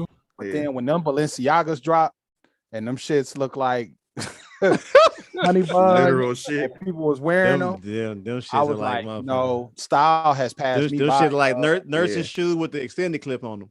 They like orthopedic shoes now. So them sneakers, man, they so like them shits look like when you eating bread with the motherfucking, the big bread kneader thing, and they just stop while it was still rolling and just toss that fish in the oven. It's like we're gonna make a mold of that. It is like double Balenciaga buses. Hold on, I'm gonna show a pair of those real quick. Man. I used to wear the beta. Let me see. I think the Herman Monster shoe was more fashionable than that shit. That shit is terrible. With some Undertakers. I used to wear the beta bullets back in the day. What's all that on the back of them shit? Yeah, it looked crazy. Like an orthopedic shoe or something. Nigga, them shits is stability support. That's like when the cheese overrun the bun and the meat. That look crazy. It's a tumor. It like long toes in a sandal. Be outside the front of you the can toe. actually do the Michael Jackson lean in them shits. Like a motherfucker, yeah, hell yeah. Oh my god, oh man. I mean, look how thick people like 984 cuz. They are crazy. Man, I'm out of touch. Them black joints. Yeah, them shits expensive as fuck, bro. Why? But guess what? But guess what? We looking at this and we laughing, right? Guess who's buying these joints? Us. Like or common projects. You got about because you know why we place our value. We place our worth in that's where our worth comes from. But let's keep it a buck. But let's keep it a buck. That's a part of the hip hop aesthetic though, where things become trendy and you do this, you buy this stuff to show commitment, or you buy this stuff to show inclusion, status. It's status. Like Kanye said, nigga, I spent $100 on this just to be like, nigga, you ain't up on this. That's hip hop, and that's been going on for a long time. It's just that now it's kind of accelerated because capitalism has caught up all the way to say, not only are you, because I mean, people used to wear BKs or whatever, but BKs wasn't breaking the bank. Ewing's exactly shit. No, it was LA Gears. Troop suits. Cool J had on a leather troop suit in 1986. Right. And Sportif. Our first pair of Jordans. Trunk jewelry and all that. All that's been around. That's always been part of the hip hop aesthetic. This is just right. But I think that's a space boot right there. That's a space boot, ain't it? It's not us. That ain't me, bro. I can't. Yeah. But the shit that we was rocking then, at least. I guess that I could say it was tasteful, but I mean, I guess that's just objective. Style's gonna be objective, so right. You also back then you had a way you can go the cheap route and still come out fly though. If you know how to flip it, and you know, it just wasn't based on one thing, because if you think about right. it, like I remember being in New York like in like '96, and I was talking. We was like in the Fashion Avenue in the garment district. It was crazy how you saw all these different, you know, saying fashion designers. You had RP55, you had like Willie Esco, you had all this different stuff, man. Like Maurice Malone, you had all this different stuff. I had a suit. So what I figured out, well, just talking to somebody, is like reason why you see like down this way, you might see everybody wearing Tommy Hilfiger or Nautica or whatever. Oh, man. But like up there, every cat wanted to have their own little thing up north. Like if you was wearing Tommy, I'm just wearing the opposite. Or if you was wearing Nautica, I was trying to do some other shit, because niggas don't like looking like the next nigga. Right. You know. And that's how I was explaining to my cousins who live in upstate New York. They're like, man, nah, I ain't trying to be like that nigga. That nigga biting. I ain't trying to be like that. I'm trying to do my own thing. Right. Mm-hmm. That's so individuality. It was so prevalent. Like we was on that. Like we fucked with like a lot of the shit that normal people fuck with. We niggas was rocking polo. Niggas was rocking Tommy and. We was robots with it, but though. then we was also doing other shit like Eddie Bauer and shit, or fucking Old Navy and shit. Yeah, the whole prep look. Yeah, one brand we didn't mess with. One brand we didn't fuck with, that South Poles. Anything else was good. Well, yeah, man, South Poles. Hispanics wore that out here for us. Well, nigga, call me Chichi Rodriguez, nigga, because I like South Poles. This nigga you forgot about Levi's too. They didn't fit right, man. They weren't cut right. I fit Sean John jeans fit me the best because I got a inseam is weird, but Levi's are the only one I couldn't really wear. The Levi's didn't fit right, man. I don't know what was it. I ain't wore Levi's since I was probably like 7, 8 years old. Yeah, they just not cut for us at all. Yeah. I got a slim cut. A lot of pants weren't engineered for us, man. Like I used to work with this cat named Mr. Ron, and Mr. Ron, we were having a conversation one time, man. He said, "Man, I can't fuck with them jeans from the Old Navy. They not made for us. I got too much crotch for them pants, man." Yeah, they cut a lot more. CBS in the building. Clark the Spark saying, "Whoa." Right, that Mr. Ron was an angry man 2.5, bro. That man, he was always, but when it came to like when the passengers and shit came through, he was always like upbeat and cheerful. Hey, how you doing? La la. It's kind of like the whole Chris Rock joke, like crack, oh crack, I can't stand no crack. Right. How you doing, sir? One of them type of dudes, man. Yeah, we were doing my job. You talking cash? Like, man, if it was me, I go march into the office and let them know what's on my mind. Boss may come out of nowhere. I'm not in it. Like, wow. We full figure. What up, Clark? But yeah, man. But for a lot of us on this panel, bro, like we just got to continue doing the things that we need to do in order to maintain, like Wallace was saying earlier, to maintain what we have, and hopefully by us taking care of our immediate circle, our home, maybe that can spill out to the people out there that, you know, that do need that assistance, young cats who do need that assistance, who do need that guidance, because you don't have to be a teacher or educator or a ball player or a preacher to see that a difference need to be made somewhere. You know what I'm saying? Or change that need to be instituted somewhere. So, and if I could say this for the people that hear this, you don't have to be none of that. There are community-based organizations around you right now that just simply need you to be there. Your presence can give you, you know, just whether it's Big Brothers, Big Sisters, whether it's the Rotary Club, whether it's this committee or that committee, whether it's I just joined and I told y'all this, I just joined the commission in my little suburb town, the Commission for Children, Youth, and Families. Dope. Just because I want to make certain that voice is heard. No doubt. That can speak up for the fact that now a quarter of this city is African American, whereas 10 years ago it was like 11%.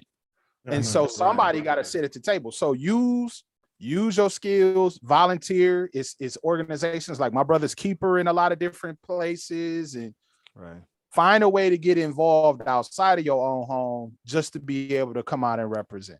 I can see you while it's running from some kind of city council. I want to Alderman, nigga. Yep. Alderman Wallace, nigga. No, because let me tell you why. I'm gonna say this. I'm gonna say this. I'm gonna sit on this commission and be able to, I'm gonna support my community that way. Word up. But doing that binds you in a way. Like there's a lot of stuff that you can't do, and you're gonna have a lot of people that's gonna be praying on your downfall and all of that, and expecting you to fall, expecting you to screw up. You know what I'm saying? They're gonna be expecting Wiles to twerk on his head and my God, what? They expect boot licking, right? Oh, yeah, So I'm not a boot licker. You will not get my vote, sir. Being an elected official is not for me. I'd rather work hands-on. I feel like being a teacher or working in education is the most direct form of social justice. Absolutely. I feel you with that. We just didn't want you to become a mean walking off into the sunset. That's they bootlick too much, man. They want bootlickers. They don't want people that they don't mind. I don't know how much time we got, wide body, but I do want to say this. In what world do we live in where an elected official, a state elected official is popping it on a handstand in a commercial? But like you said though, on social media, it's anything goes now. There's no line no more. No out of bounds, nothing. Just keep running. Just keep running. There is no line. So past the sideline. Sometimes everybody trying to do what they want to do. Right. Having so much freedom sometimes it could be a detriment as well too. Thank you. You just because you can do something don't mean you should always do it. Thank you. That's wild. I don't know if she has children. I don't think she does. I don't know. But the thing about it is that somebody somewhere at some point is looking at you, if not looking up to you. Right. So, nobody's perfect, but you always should try to be the better version of yourself as you can be. I would find you appealing just in your swimsuit, walking upright. You know what I'm saying? I would find you even, twerk for me in private. How do you explain this is the whole for me, this is the whole barometer. How do you explain that to kids? Right. How do you explain it to a 14-year-old? Thank you. You can't. You can't, because now you said it's probably something you shouldn't do. It's probably something you shouldn't do if you're in the public eye. How do you explain that to kids? Right. But see, it started in rearing though, the absence of shame. Remember when your father or mother could look at you a certain way and you drop your head because you were ashamed of what you did or disappointed? That's gone. That's been gone for generations now. There's no shame, none. Head down, pussy popping on the hand. Oh, look at me when I'm talking to you. Speaking of that, just like you said, no code, right? There's a picture of what's the chick name? Lizzo. Yeah. Tell me y'all seen that picture. Please. Yeah, man. Listen, I'm gonna say this, man. Kids.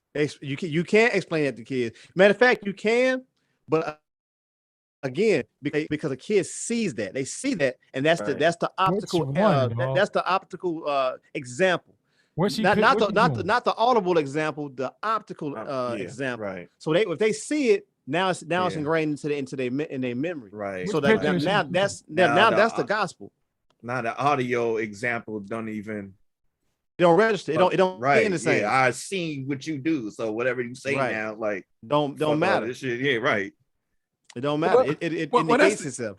What man? I'm gonna say this. What man of, and I hate to take it here, what man of value wants a woman who is, and not even talking about Lizzo White, but what man of value wants a woman that every man has seen like that? We don't. Had. Right. We don't. But it takes. But I'm glad you said that. Because everybody's favorite harlot, she's been with everybody. Yeah. And everybody wants her. Everybody wants her. Everybody wants her sisters. I'll just leave it at that.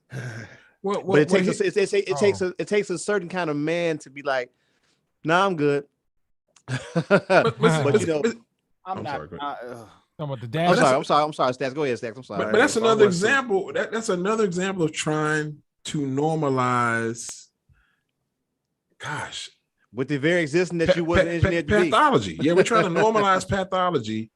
It's okay to be that way. I'll just say it PC, but it's not okay to be that way. Being that way could get you an early mortality. It's not good. Absolutely, it's not good. Yeah, But no, we don't want to make anyone feel bad. Yeah, but it kills people. I'm down here in the hotbed of it now. I'm amazed at how prevalent it is. Oh my God, man! Young people. I mean, they're this wide, man. It's like you're 20. Are you gonna make it to 50?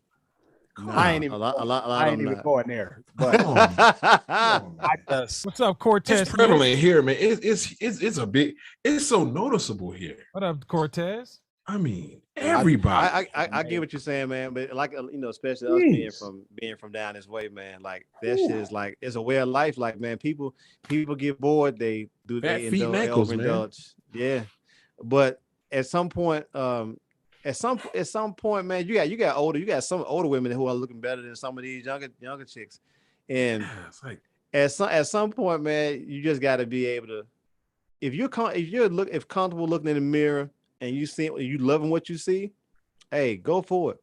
But if there's any shroud of self-loathing or you feel a certain way about yourself, you don't like yourself, you always have the ability to change. As long as you got the will to want to change, you can always change your but what's crazy to me is that a lot of women, a lot of men, they are changing stuff about them that makes them uniquely who they were designed to be. Right. And if we're just talking about appearance in terms of your health, that's one thing. That's right. That's right. When you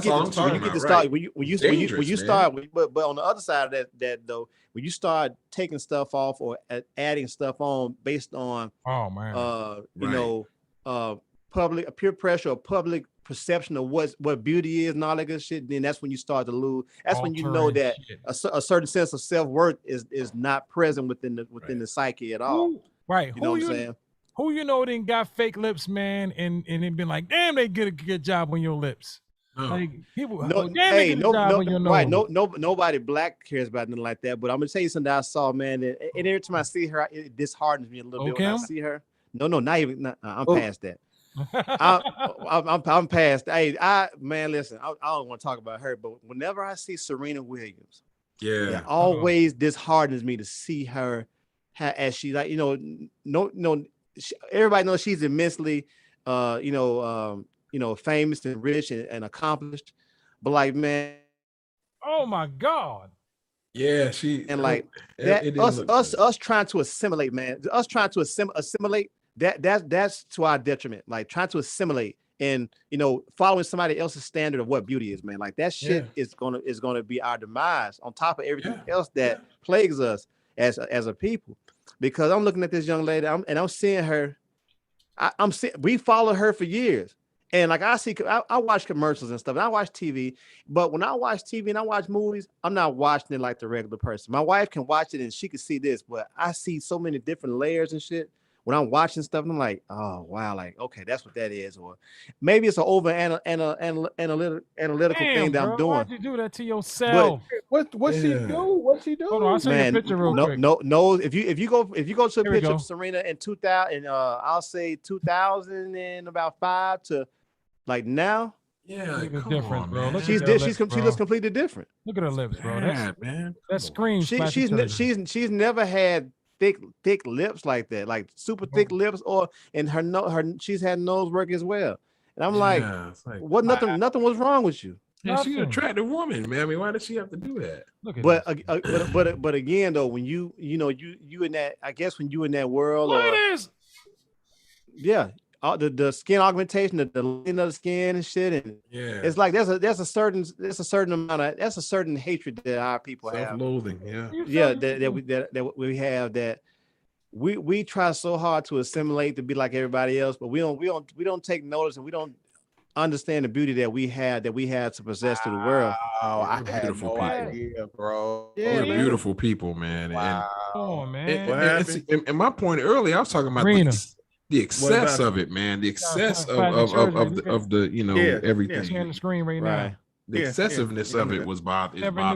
Like I said, if you were to go to a picture of her in 2005, as opposed to a picture of 2000 up to now, there's a stark difference. I got a picture right now where her face is completely white and the rest of her body is chocolate. Jesus Christ.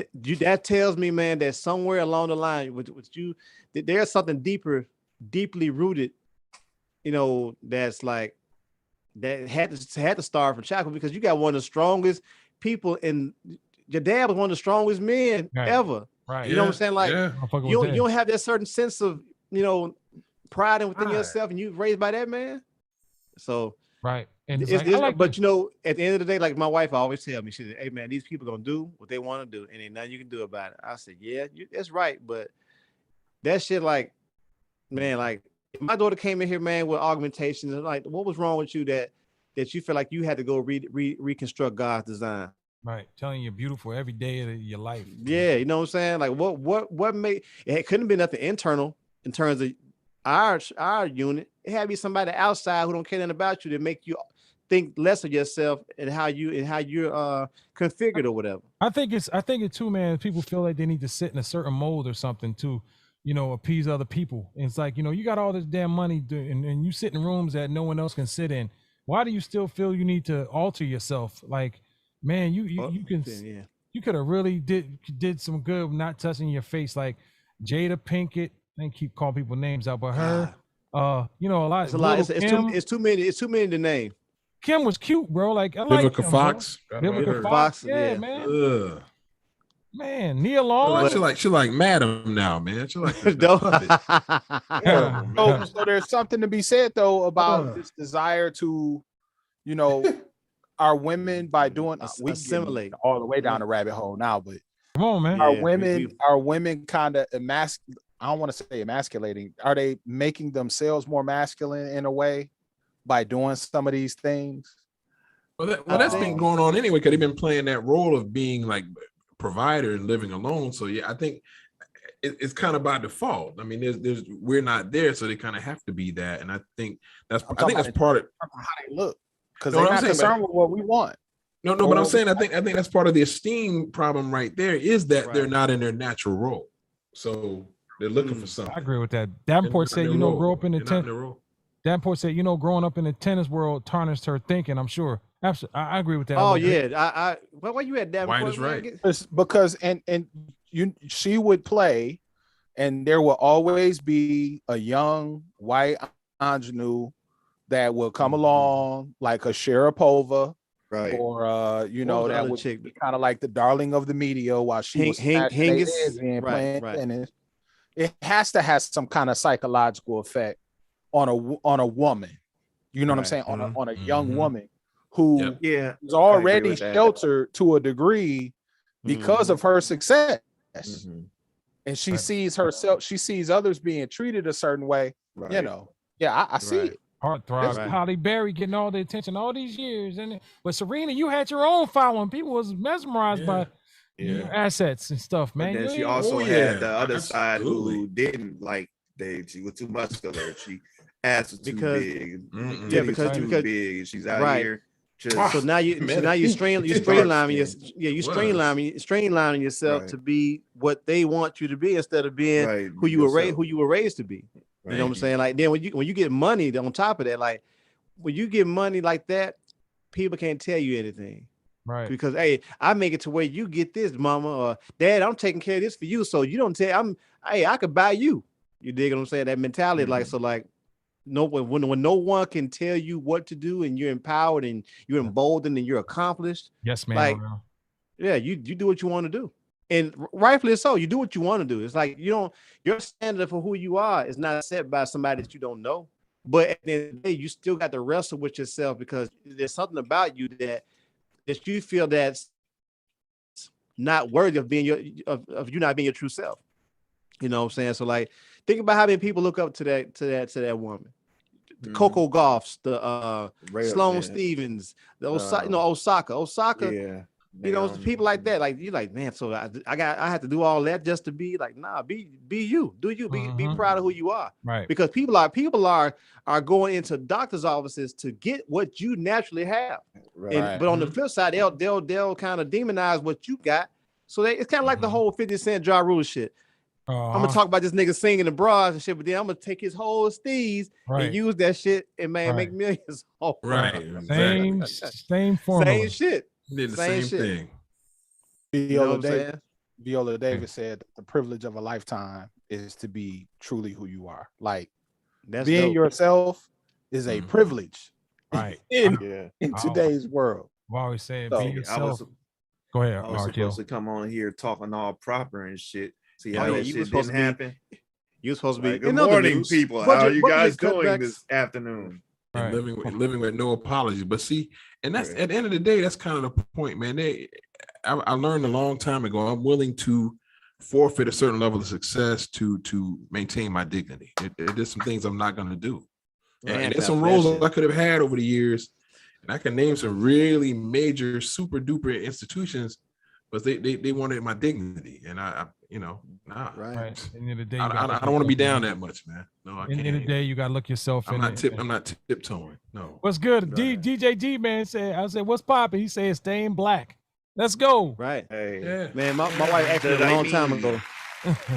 My wife asked me when I first met her, and I don't know if it was a conversation she had with somebody else that made her ask me this or what. But she was like, "If you had to be any other nationality, what would you be? Or any color, what would you be?" I looked at her like, "Shit, that's easy. Black. Shit, I don't want to be nothing else more than what I am." Like, man, shit. No matter, man. Listen. I couldn't imagine being anything but who I am, and I don't make no apologies for who I am, because who I am is who I am. Because to be ashamed of who I am is to be ashamed of everybody who came before me, who had to sacrifice something for me to be here. Right on. So, Right like on. I love shit. I love my grandparents. I love my aunts and uncles and shit. Them people, they wear their blackness shit proudly.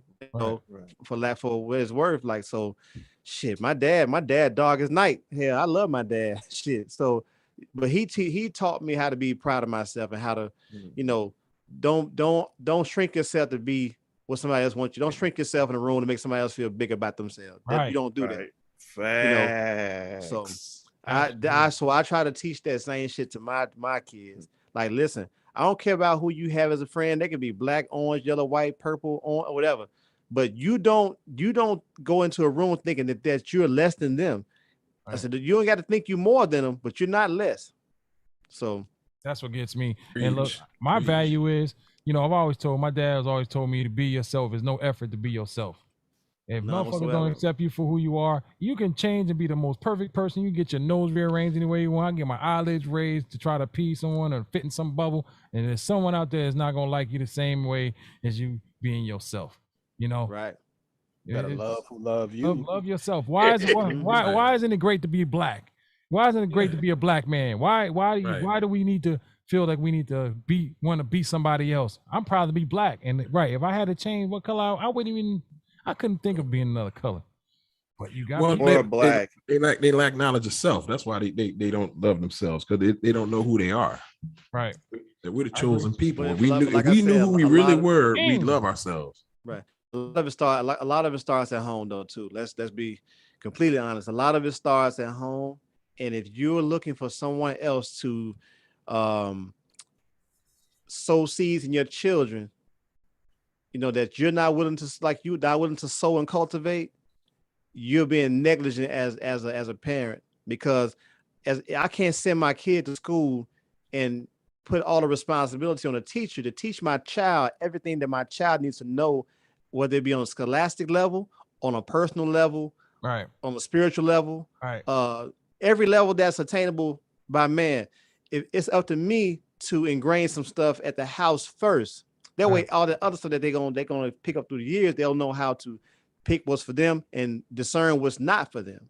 Right. But if you're putting all the reason, if your kid can't read beyond a certain level, it's not a teacher's fault. When you're not taking what the teacher is teaching at school and kind of like, keeping it going at the house, at the crib. You ain't supposed to raise your kid for preach. Right. Damn so, my kids, I used to read to my children. Homework time, I set a table with my kids and I go over everything and try to help them gain a greater understanding of what it is before them. So at the end of the day, I joke with my wife all the time, like, listen, these kids can grow up and get grown and they can come back here to the house talking about that. Well, dad never did this and dad never do that.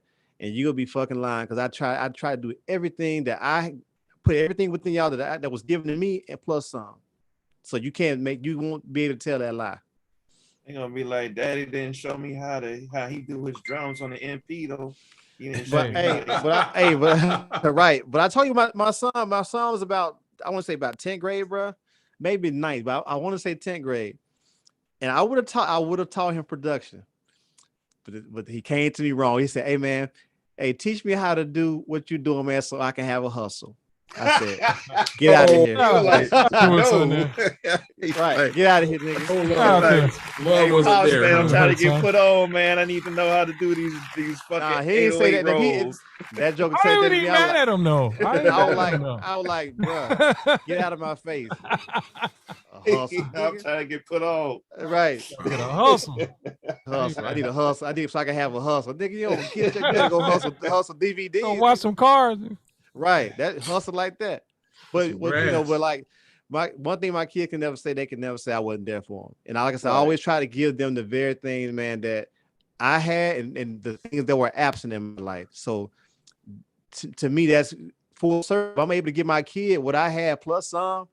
Right. I'm still building, because I want to be able to put within them what was within me. Pause. But when I got a grandchild now. So man. I'm expecting. Congratulations. Yeah, I'm expecting my son to do the very thing for his son that I was doing for him. Because he got a and his sister. Right. So it's exactly. Like, you know, my wife used to get on my ass about making him go out in the yard and work by himself. I said, one day he's gonna be a man of his own house. I said he need to know how to do certain stuff, because everybody's not going to be there to help him. He's going to have to be a man. And as a man in this world, especially as a black man, you have to learn how to be on your own sometime and do stuff on your own, because help is not going to always be accessible for you. So you got to figure that shit out as a man. You have to.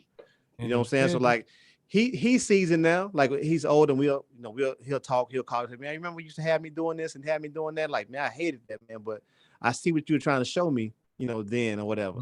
And like I said, he's still a young man. He still got some shit he got to figure out. But at least he has me around to be like, to throw shit against the wall. And one thing about me, I'm not going to sugarcoat it for you. Like, you're looking for that sugarcoat shit, go down the hall to your mama, because I'm not going to do it. Tell you what you so need, if you want the real from me, you call me when you want the real. You call her when you need your ego stroke. I don't stroke egos. Pause. Egos. I remember there was a situation where me and a wife was dating, and I was way out of, like, we was in Desto or whatever. My car battery, when I had that Monte Carlo, my battery had went out, and I just, oh shit, it's all those on around the corner. Bet I ain't got no tools. I know sometimes I could rent. I had a couple of tools, enough to change the battery at least. And the wife was like, "Oh, you just handled that shit like it was nothing." Like, she previously was dating someone who that shit happened to, and he didn't know what to do. And I thought you were gonna say you did the Bronx Tale Sunny door test. Oh yeah. But I'm just imagining like not being able to change a tire or some shit. That type of situation, like. I've done that a million times. But you know what? You'll be surprised how many men out here, bro, that don't even know how to change a tire or change their own oil in their vehicle. Wow. That's sad. I know how to do that too. I used to work with a cat. I swear to God, man. I love this dude to death. Big Yo said, man, he said, you do all that? You change your own oil? Like, yeah. I said, I tuned up my own car and everything. He said, man, I don't do none of that stuff, man. I take that shit straight to a mechanic. I said, God damn. They fucking robbing you, because it ain't shit. All you need to do is buy the fucking. Now, I ain't gonna lie, I could change oil, but sometimes, bro, that's $30, $40. Go change it real quick in the convenience. But I'll change my oil and but shit. the fact that you know how to is the know-how. I had to. I need to. Right. $40. The convenience is no more. Now no more. Mother told me $100 a few weeks ago. Damn, to change your oil? Yeah, that's how much it costs. I don't even go get my oil changed until I find a Groupon for that shit, bro. It's that expensive. Real talk. It's that expensive. Groupon. Hey, but you got a new Groupon, blood. No. I'm shooting gas up the truck. You confused with notes. It costs the truck feel like a violation now. Right. It costs me 100 and some 100 and change to change the oil of my range. For the range or for the range makes sense. The range, but for the Ford, I go give me 5 quarts of 1030 and a filter, and that's it. Right. I go change that shit. Yeah, the range that's different. That's different. I tell you, I'm against my daughter. She goes to get the oil change, and I tell her, be firm. They're gonna try to rip you off. You're like, all right. So she calls me up. She said, Dad, he tried to charge me 60 for the oil change, and he keeps saying I need wiper blades and stuff like it. I need. I said, you stick to your guns. You tell him. And my daughter, she pretty, savvy like you too. So she's like, don't worry. The dude was trying to sell her other stuff. I told her they're gonna try to say you need other stuff. Say you just here for a regular oil change. She stayed tough, man, but they try to sell her wiper blades. But that goes back to what I said. But that goes back to what I said earlier about how easy it is to get over on a woman. Right. When a man ain't in it, when a man is not standing in the threshold to guard her from certain shit, you can implement anything. And that goes from with that oil change, and it goes with the whole thing we were talking about to begin the whole conversation. Right. Right. What up, DJ Rage? Tim White in the building. And sometimes you got to, put some bass in your voice and step in. I mean, they can't do that like I don't need the wipers, bro. Just change the oil, my nigga. I had to do that with a vendor the other day. You gotta do it at the beginning. Be like, hey, I need an oil change. Don't try to sell me nothing. Just oil. I remember that commercial. I'm not gonna pay a lot for this muffler. Right. Don't even worry about it. Just check off that you did it. Just check off that you did it. Yeah. Right. I don't need no wipers, air filter, none of that. Just don't take it to Walmart. You want to look at the shit, you can look at it. Let me know my air filters need to be clean, but don't mean I'm about to buy this shit right now. No. Right. I took and a flex on the merchant the other day, giving me to run around on the phone, man. Like shit. Right. They trying to upsell you something. Are you trying to upsell you something? Like, yeah, no, they gonna do that. Cancel my shit. I said cancel it. I'm gonna call an attorney next time I talk to you. That's part of the whole spiel, though. Like they teach when they teach you certain things about, especially when it comes to like sales, they teach you how to go after the extra stuff and how to not be how to be relentless and not take no for an answer. Especially to the point of exhaustion. If you're going to spots like Pep Boys and Meineke and all that. Oh shit, they're going to fucking do that. Clip shit, joint. Yeah, I took my car to get to the dealer. I had some money off on the first oil change and tune up, whatever. Just look at it, and I just got it. I'm like 3 months in, so I take it. They're nice, I go in the service center and it's laid out. It's state of the art service and a little boosts and little registers and stuff. I'm like, God damn, this ain't no $40 oil change center. So I played. I'm like, okay, here. They don't know I just got the damn car. I get a shuttle to Walmart. They call me, hi, Mr. Soul, how you doing? Hi, man. They gotta go change the back brakes and all front brakes and like, come on, man. Like, man, I just got this thing. This shit right off the lot. Like, come on, bro. You trying to at the dealership? The dealership? Yeah, the dealership, man. Like, I mean, there you go. Like, it's the damn. dealership. I was so mad though. I was so mad though, man. Like, yo, I hate that. I hate when I go in the store and somebody says, "You need any help? You need any help?" If I need help, I'll come get you, man. I know what your uniform you got on. You need any help? If you need any help, just let me know. I'm Chuck. I'll be in the corner. Okay, cool. Now go look at something. Yeah, this one is first of the state of the art. Like, goddamn, I just told you. You want to get those? That's what that is.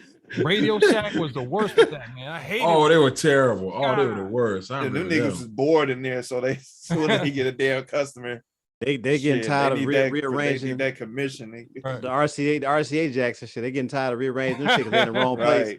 Line, they be on you like a vulture. Man. They were done when they start selling cell phones and shit. You can't go get the little connectors no more and shit. Man, listen, when they stopped doing that, shit, I was like, yeah, it's pretty much it's a wrap.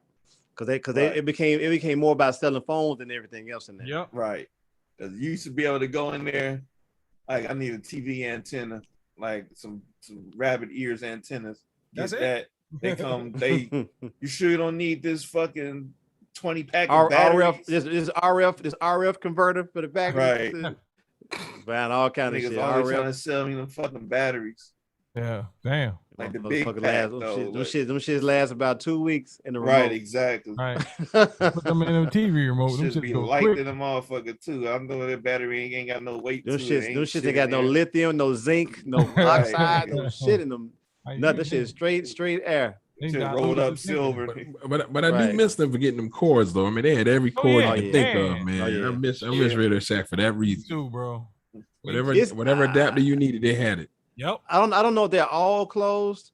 I know they closed the one that was close to me, a block away from me, but they still had one that was open. And when I passed by there probably a week ago, maybe the store was another damn store by that time. So I'm like, oh shit. So I guess it's a wrap for the old legacy, the whole Tandy Corp. The realistic cheap first mixer, man. I mean that's always I had the Olympus, realistic, yeah. Yeah, the realistic first mixer. I had a realistic mixer. I had a reverb. Realistic the mic. You ain't shit because I had a Tandy 2000. That was like laptop. Nigga. Hey, I take it. I had a Tandy tape recorder, like the press joint, nigga. Oh man. Like nigga, this laptop. It was a laptop, but that shit had two stacked. No, it was two SPs of battery size on both sides. So those shits, you had to clank. Jesus. Put this bitch to the side like that huge ass batteries, bro. Like, hey, did y'all had a nosy neighbors with the radio scanner, the police scanners? Oh hell, nigga, we was the house. We was dude. Listen, we had them too. My stepdad. Look, when I tell you, no bullshit. My stepdad's a mechanic. That dude loved Radio Shack, bro. When I tell you, this man had like the police scanner, the super. Hey, you could pick up. It was a point where I started talking on our cordless phone at home because that shit could be picked up in the house. So I would use the, you know what I'm saying, the corded joint because I ain't want my conversation to be intercepted by my mom that's in the next room listening to the scanner with this dude. Wow. Cause that shit would pick up. I'm like, God. Yeah. One day I was on the phone with a girl that I was in their room and I was messing with the scan. I cut the scanner on. So I'm hearing everything that this girl, I'm hearing both of us talking like, oh fuck. Like I gotta start using this phone. I gave that cordless phone to my sister and I got a phone with the cord and shit on it. Hey, I don't know, I'm dating myself, but yeah, that's big time. Hey. So, like I said, we were that family that had the police scanners and shit. Man, I know everybody shit. They had a CB and all that stuff. We had a CB. Man, that was my stepdad. Like, I had a boy whose father was that. Like, he had the extremely huge fucking antenna coming out their house. Like, damn. Like, I'm surprised lightning ain't fucking hit they shit. Like that antenna was crazy big. Like NASA. Oh yeah. Now let me ask you this: were they like? Was his dad like a CB? He a CB dude, right? Yeah, bro. Yeah. Let me tell you something. The city of West Palm, the city of Riviera Beach, which is outside of West Palm Beach, is in the same area. They made my dad the city of West Palm Beach made my dad take his antenna down, and this man had like a TV station antenna, man, where he was fucking up people's reception and shit on their cable television and everything, phones. Right. It was that because he had made it so powerful, man, and so they made him shut his shit down. He had to take his whole antenna down. And this man, he was broadcasting, talking to people all the way in Jamaica, in England, and everything with that antenna. Yeah, he had it up real nice. That's something man, cool I used to use. Right, right. Man, he was fucking up these people whole life, bro. Like he was transmitting, people watching Golden Girls and shit, and he just transmitting through all the damn televisions and shit in the neighborhood. And they made a formal complaint against him. He had to take that motherfucker down, piece by piece. Do you have a big ass satellite dish outside? Y'all remember all that? We had one of those. Like I told you, my stepdad was like a real gearhead like that. So we had the big ass satellite dish out back. Damn. That was covering up the whole fucking yard. Yeah. All that shit. Yep. That shit was indirect TV. Big house, big house antenna. I remember I had the antenna on the top of the house. But you know what, man? Those were good. Those were good times, though. Right. Nigga, I can get reception. I can go back to UHF and VHF. Oh my god, UHF. VHF, yeah, man. I go this back dude, his pops was definitely the CB dude, but then I think he was like he was like, what was that damn movie with Will Smith when they was running away from like the feds and like trying to enemy of the state. Yeah, his pops like the white dude who was trying to save them and shit, whatever that dude's name was. Gene Hackman. Yeah, Gene Hackman. Yeah, he fucking. You go in that house, like there ain't no walls on the wall. It's all like, like he eating MREs and shit. It's like, dude, damn, yeah, damn, he was serious. Shit, he was shell shocked. Yeah, bro. Like you're like Woody Harrelson in 2012. Your car backfired. He jumping under the table. Oh, hey, damn. I remember, he flashed on me. He flashed on me because me and my boy. This is like when Friday came out, and we remember when Smokey was kicking on his house. We were trying to take the shit, and he kicked from like the back foot and shit. Right. We did that. Had some kids, and nigga, the fuck you doing kicking on my damn door like that? Are you the police and what the move? Like he flashed. I mean, but of course you he took was him there. Yeah, we definitely took him there. Like not without reason. Like he had a legit reason to flash because as now some motherfucker came to my door doing that shit. Yeah, you finna down the empty clip trap. Off. Yeah. Right. So we was like bam. Like boy, goddamn. Well, guys, I want to say thank y'all for tuning in the chat, and definitely thank the panel for no trivia. Showing up. Yeah, man. I was like, I'm sorry. We'll get to that next week, man. We were so engulfed in the topics. We will do trivia. I had some trivia lined up. We'll just say that for next week. Also, kind of want to talk, some topics, man, and just something that, that we deal with every day in our everyday life. I just want to say, man, one thing, man. Take care of one another, man. We got to do better as a people, man. Taking care of one another with respect and honor and loyalty, man. We got to do a better job of that, man. And, Indeed. It's not always it's not all, we got to kind of stop putting money in front of things, man, and things like that. I love all my people and I'll do anything for you. If I fuck with you, I fuck with you. If I don't, then there's a reason. But I just want to put that out there, man. We all here trying to make it in this world, man. And we're together. There's no one else here pulling for us except for us. It's got to be a better people, man, and do what we got to do, man. That's all I'm going to say on that note, man. And I want to thank everyone in the chat, DJ Rage, RTO Beats, Davenport, DJ D-Man, Cortez Smith, welcome back, buddy. See Me Hustle, what it do, Smooth, Sun League, DJ Clark the Spark. Man, y'all showed out tonight. Rio Beats, Making Beats, Sidechain, what up, Sidechain? Piece of Sidechain, JB Swift Production. Please, if you would like to get your music played on the pre-show starting at 6:30 Eastern Standard Time, please send them to adswide@gmail.com. Please check us back out on Apple Podcasts, Apple Music, Spotify, Anchor FM. Please check us back on the playback there. And we're going to be back next week for some more stuff, man. Once again, I'd like to thank the chat, also the panel. Big Stack, DJ Wild Body, myself, RTO Beats, Digger Hertz, Wild Wallace, the homie Sunray Beats as well. Go check out that Unpaid Dude by the network, bandcamp.com. RIP for the ones who couldn't be here. Still in our thoughts, gone but never forgotten.